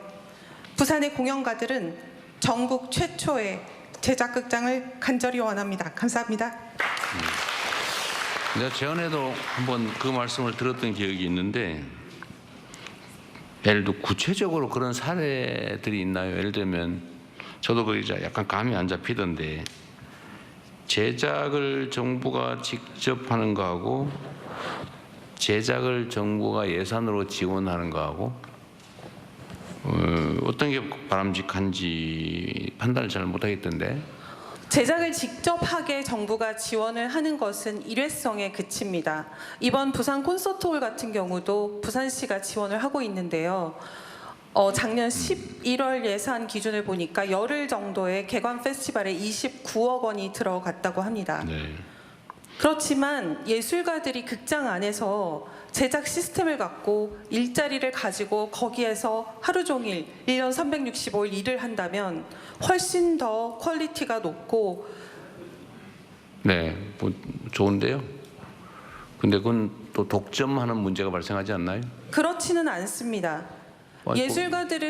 사실 예술가들은 대통령님께서도 잘 아시다시피 예술가들은 영원한 고3의 마음으로 임해야 한다고 생각합니다. 아니, 제가 드릴 말씀은 제작을 모든 예술가들을 다 포섭하지 못할 테고 당연하죠. 그 중에 일부가 참여하게 될 텐데 결국은 거기는 예산이 들 테고 그걸 결국은 특정 소수가 지속적으로 독점하게 되는 문제가 생기지 않느냐 그 말이죠. 지속적으로 독점하지 않도록 지속해서 오디션을 보면 됩니다. 그것은 여기에서 공개적으로 민감한 부분이기 때문에 말씀드릴 수는 근데 없고요. 어차피 예산이 집행되는 건 공개적으로 해야 돼요.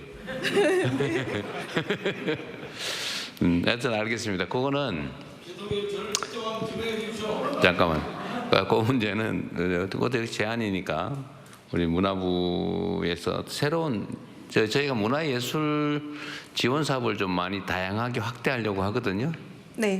그건 제가 그 정책실에 특별히 지시를 해놓은 사안이기도 한데 내년 예산 편성에서 근데 아마도 구체적으로 어떤 예산이 필요한지를 아마 현장의 문화예술인들하고 역시 다양한 토론들을 통해서 제안을 받고 그런 기회가 아마 있을 것 같은데 요거는 각별히 한번 챙겨보도록 하겠습니다. 저도 정확하게 이해가 좀 잘 안 돼서 이게 기존에 예를 들면 오페라단, 국악단, 교향악단 뭐 이거하고 뭔 차이가 있는지 제가 잘 모르겠어요. 어쨌든 그거는 한번 특별히 점검을 해보도록 하겠습니다. 좀 잘 챙겨놨다고요? 꼭 하고 싶은 얘기 있으세요? 네, 그렇습니다. 그런 이상이 있습니다. 공공의 이익에 관한 거예요? 네, 그렇습니다. 한번 기회를 주시죠. 네. 저 파란색 조끼 입으신 분을 마지막으로 말씀을 듣고 이제 대통령님의 마무리 말씀 듣겠습니다. 감사합니다. 엊그제까지 단식 투쟁을 하고 온 해양수산부 노조위원장 윤병철입니다. 아, 그러시군요. 먼저 이 자리를 마련해주신 대통령님께 진심으로 감사드립니다. 그리고 해양강국이라는 꿈을 가지고 대한민국의 제2 성장 엔진을 마련한다에 대해서 저희 해수부 직원들은 꿈에 부풀어 있습니다. 그러나 좀 아쉬운 점은 현재 아침에 뉴스에도 봤는데 산업부를 해수부에 달라니까 그건 안 된다 해서 마치 해수부와 산업부의 hin겨루기 같이 보이는데 제가 왜 가져오는데 그 부분만 잠깐 말씀드리겠습니다. 첫 번째, 선박의 가격은 50%가 장비입니다. 엔진하고 해양 시스템인데 국산화 장비는 거의 없습니다. 현재 일본과 유럽이 전부 장비들을 점령하고 있는데요. 아까 말씀하셨다시피 에탄올이나 이런 에너지 전환과 친환경 자율선박으로 지금 변화가 되고 있는 시기입니다. 그런데 우리 해수부가 산업부에 이런 플랜트가 없기 때문에 지금까지 선박을 세계 강국 세계 1위로 건조함에도 불구하고 대한민국에 이런 제대로 된 기자재 연구소가 단 한 군데도 없습니다. 이것을 국가에서 조그만 예산을 투입한다면은 이런 앞전에 정부에서도 녹색 성장, 친환경을 강조하면서 항공선 선박에 친환경 선박이 아니면 예산을 안 줬습니다. 그런데 이게 없기 때문에 전부 수입산으로 대체하고 오파상에 배만 불리고 외국 업체로 하는 게 많았습니다. 그런데 많은 국내 업체들이 중소 작은 업체에서 가능하다. 그래서 이런 것들을 건의했는데 앞으로 국산화 전략에 대해서 적극 지원해 주시길 부탁하고 이 부분은 대통령님께서 세수부가 세종에 있으면 100이라는 효과를 나타내지만은 부산에 오면 만이다. 그렇습니다. 해양 플랜트가 산업부에 있으면 1000이지만은 우리 해수부로 오면은 부산에 오면은 12,000이 될 것입니다.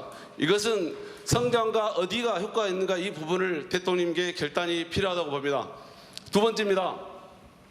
수산이 좀 소외됐다고 하는데 현재 저희들이 부산으로 이전하면서 대통령, 우리 장관님과 차관님이 국제회의라든지 또 법안이라든지 여러 가지 행사 참석이 많습니다. 그래서 행정 공백들이 많아서 저희 간부들이 국회나 서울에 가서 보고하는 상황이 많습니다.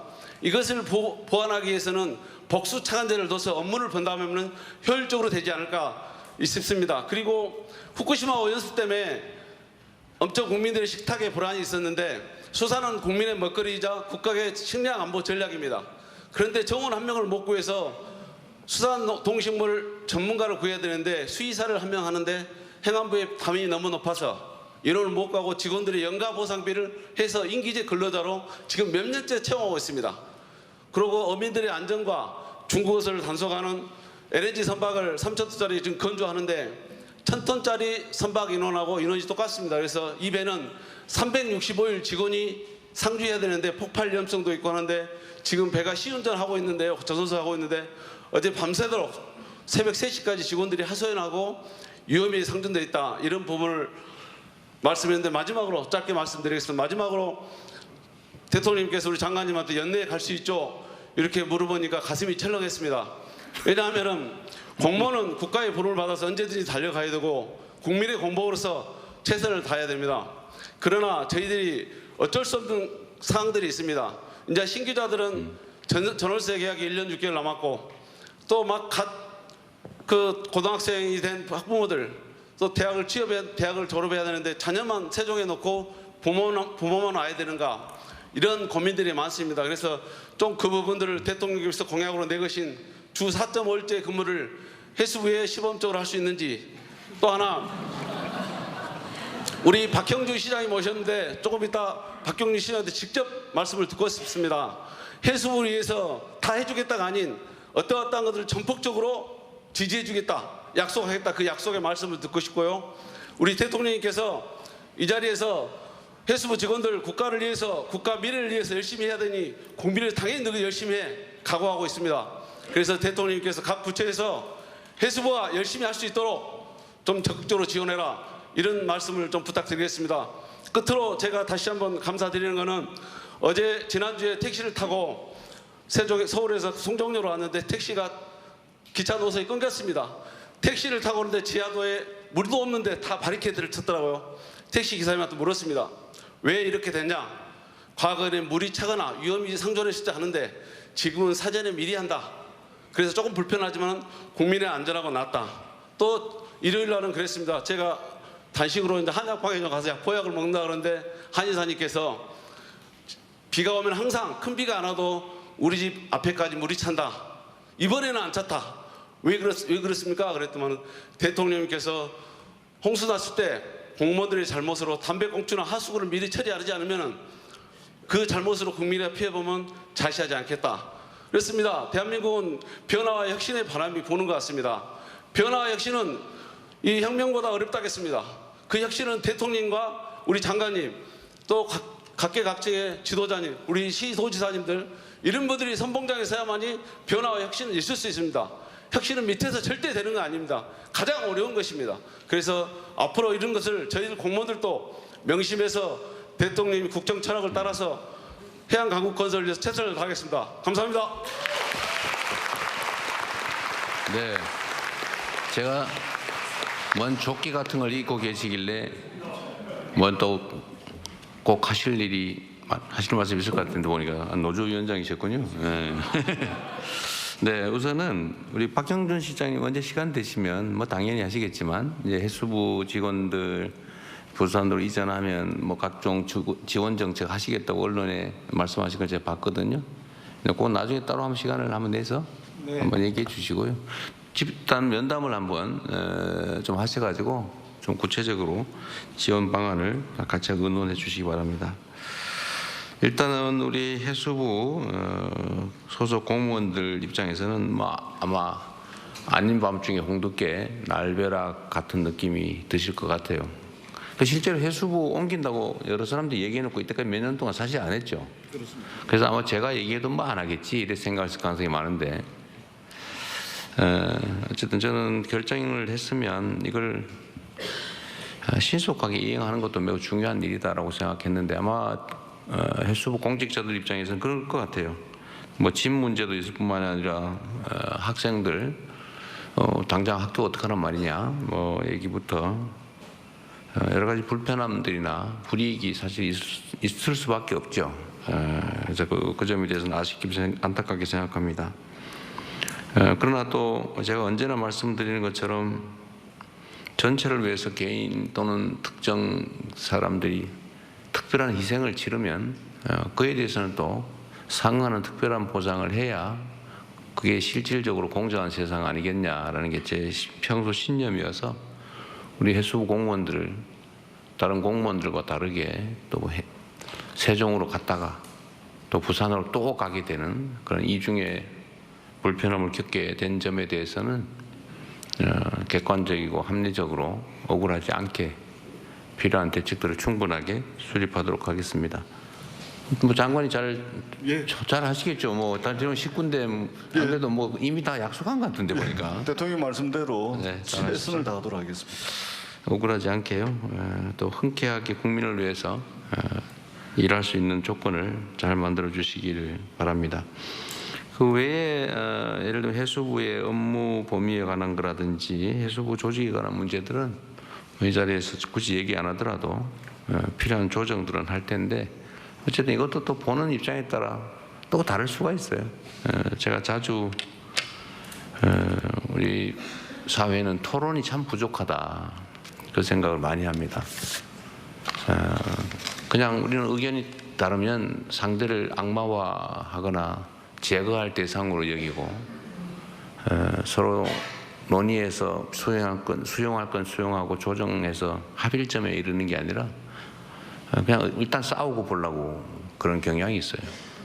저는 그게 아마도 우리 국민들께서 그런 게 아니고 국민을 대신하는 공직자 정치인들이 맨날 하는 게 인정도 안 하고 상대가 뭔 얘기하면 왜곡 조작해가지고 과장해서 소위 허수아비 전법으로 없는 허상 만들어서 공격하고 그러니까 또 섭섭해서 싸우고 이걸 일상화해서 보다 보니 그냥 그게 뭐 당연한 것보다 이렇게 생각하게 된 측면이 있는 것 같습니다. 그러나 합리적인 사회는 그러면 안 되죠. 사람들은 의견이 다를 수밖에 없죠. 이해관계도 다 다릅니다. 또 생각도 다 다르죠. 똑같은 걸 보고도 전혀 다르게 생각합니다. 동전을 놓고 어떤 사람은 표면을 보면서 아 동그랗네 이렇게 생각하고 어떤 사람은 꼭 이렇게 보고 일자네 이렇게 생각하는데 이거 두 개 다 봐야 되는데 자기가 보는 것만 옳다고 동그랗다고 우기고 일자라고 우기고 그러다가 멱살 잡고 싸우고 일자편 다 모여라 동그라미 다 모여라 이래가지고 편갈로 싸우고 심지어 제거하려고 하고 이제는 그런 데서 좀 벗어나야 되지 않겠냐 생각됩니다. 인정할 건 인정하고 객관적 사실은 서로 존중해주고 나하고 생각이 다를 수 있다는 것도 다 용인해주고 서로 또 양보하고 그러다 영 차이가 좁혀지지 않으면 그 아주 작은 간극은 이제 고난을 위임받은 사람들이 결정해 줘야죠. 그리고 그렇게 결정나면 다 수용하고 또 다른 의제를 찾아서 가야지 맨날 거기 모여가지고 매달려서 싸우고 죽을 때까지 거기 매달리고 그러면 되겠습니까? 제가 이렇게 다니면서 사실은 참 일부에서 보면 대통령이 뭐 저리 허망한 일을 하러 다니나 이렇게 생각할 수도 있습니다. 그러나 저는 여러분들이 주시는 의견들 저한테도 국정을 이제 운영하는 데도 도움이 되죠. 새로운 시각을 많이 발견합니다. 아, 그런 면도 있겠네. 그리고 우리 공직자들한테도 똑같은 걸 사실 보여주고 싶어요. 공직자들에게도 제가 관련된 민간단체, 민간인, 이해관계인들과 최대한 대화를 많이 하고 우리가 행정을 할 때 공급자 중심으로 생각하면 안 된다. 뭘 하더라도 수요자, 진짜 이 나라의 주인, 국민 중심으로 생각을 해야 된다라고 자주 말씀을 드리죠. 행정하는 사람들은 아주 작은 것들인데 근데 받는 사람 입장, 수혜자 입장에서는 엄청나게 마음의 상처가 되는 일들이 많죠. 그게 곧 배려이고 입장을 바꿔 생각하는 내가 행정을, 국정을 나를 위해서 하느냐, 내 집단을 위해서 하느냐, 국민을 위해서 하느냐 그 차이가 발생하지 않겠습니까? 그런 연습을 좀 하자는 취지예요. 의견 다른 거에 대해서 제가 오늘 질문하면 답을 막 해줘야 되는데 못 해줘서 미안합니다. 제가 오늘은 언제나 그렇지만 의견을 좀 모아보자. 그리고 제가 뭐 그걸 열심히 다 아는 척 한들 무슨 의미가 있겠어요 이제는. 선거 때는 그래야죠. 지금은 겸허하게 듣고 의견들을 잘 모아서 경청하고 그래서 경청이라고 하는 게 중요하지 않을까 생각됩니다. 아마 나 이거 꼭 얘기해야 되겠는데 이런 분 많을 거예요. 그러시겠죠. 오죽하겠어요. 그러나 또 저도 이제 또 시간을 맞춰서 올라가야 되기 때문에 또 특별 열차가 또 기다리고 있으면 여기에 혼선이 생긴대요. 잘 맞춰줘야 됩니다. 좀 아쉽긴 할 텐데 좀 메모하신 거는 다 주시고 언제 또 기회가 될지는 모르겠지만 그때 추첨에 당첨되시기를 기원하면서 오늘 행사는 여기까지로 마쳤으면 좋겠습니다. 수고하셨습니다. 네, 오늘 행사 제목 그대로 부산의 마음을 들어보았습니다. 온라인으로 받은 1,900여 건의 내용들 다 접수했고요. 메모로 받은 것들도 다 접수해서 같이 또 토론할 수 있는 장을 만들어 볼 수 있도록 하겠습니다. 이 자리에 있는 모두 힘껏 뛰자는 말씀드리면서 함께해 주신 여러분께 감사하다는 말씀 드리겠습니다. 네. 대통령께서는 먼저 이석하실 건데요. 모두 자리를 지켜주시면서 인증샷을 먼저 찍고 이석하도록 하겠습니다. 저쪽으로 돌아서서 여기서 한번 찍을까요? 이렇게 돌아 앉아서.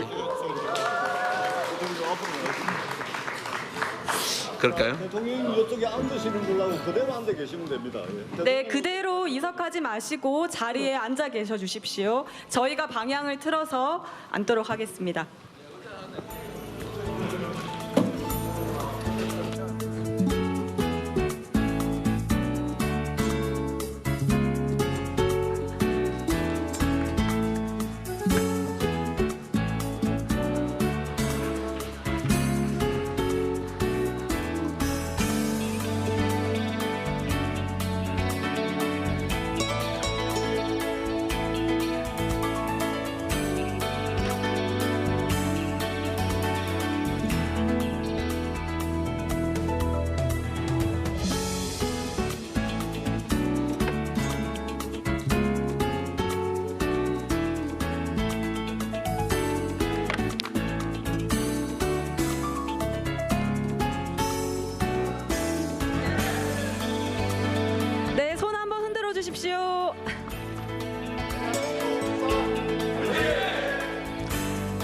해양수도 부산 화이팅!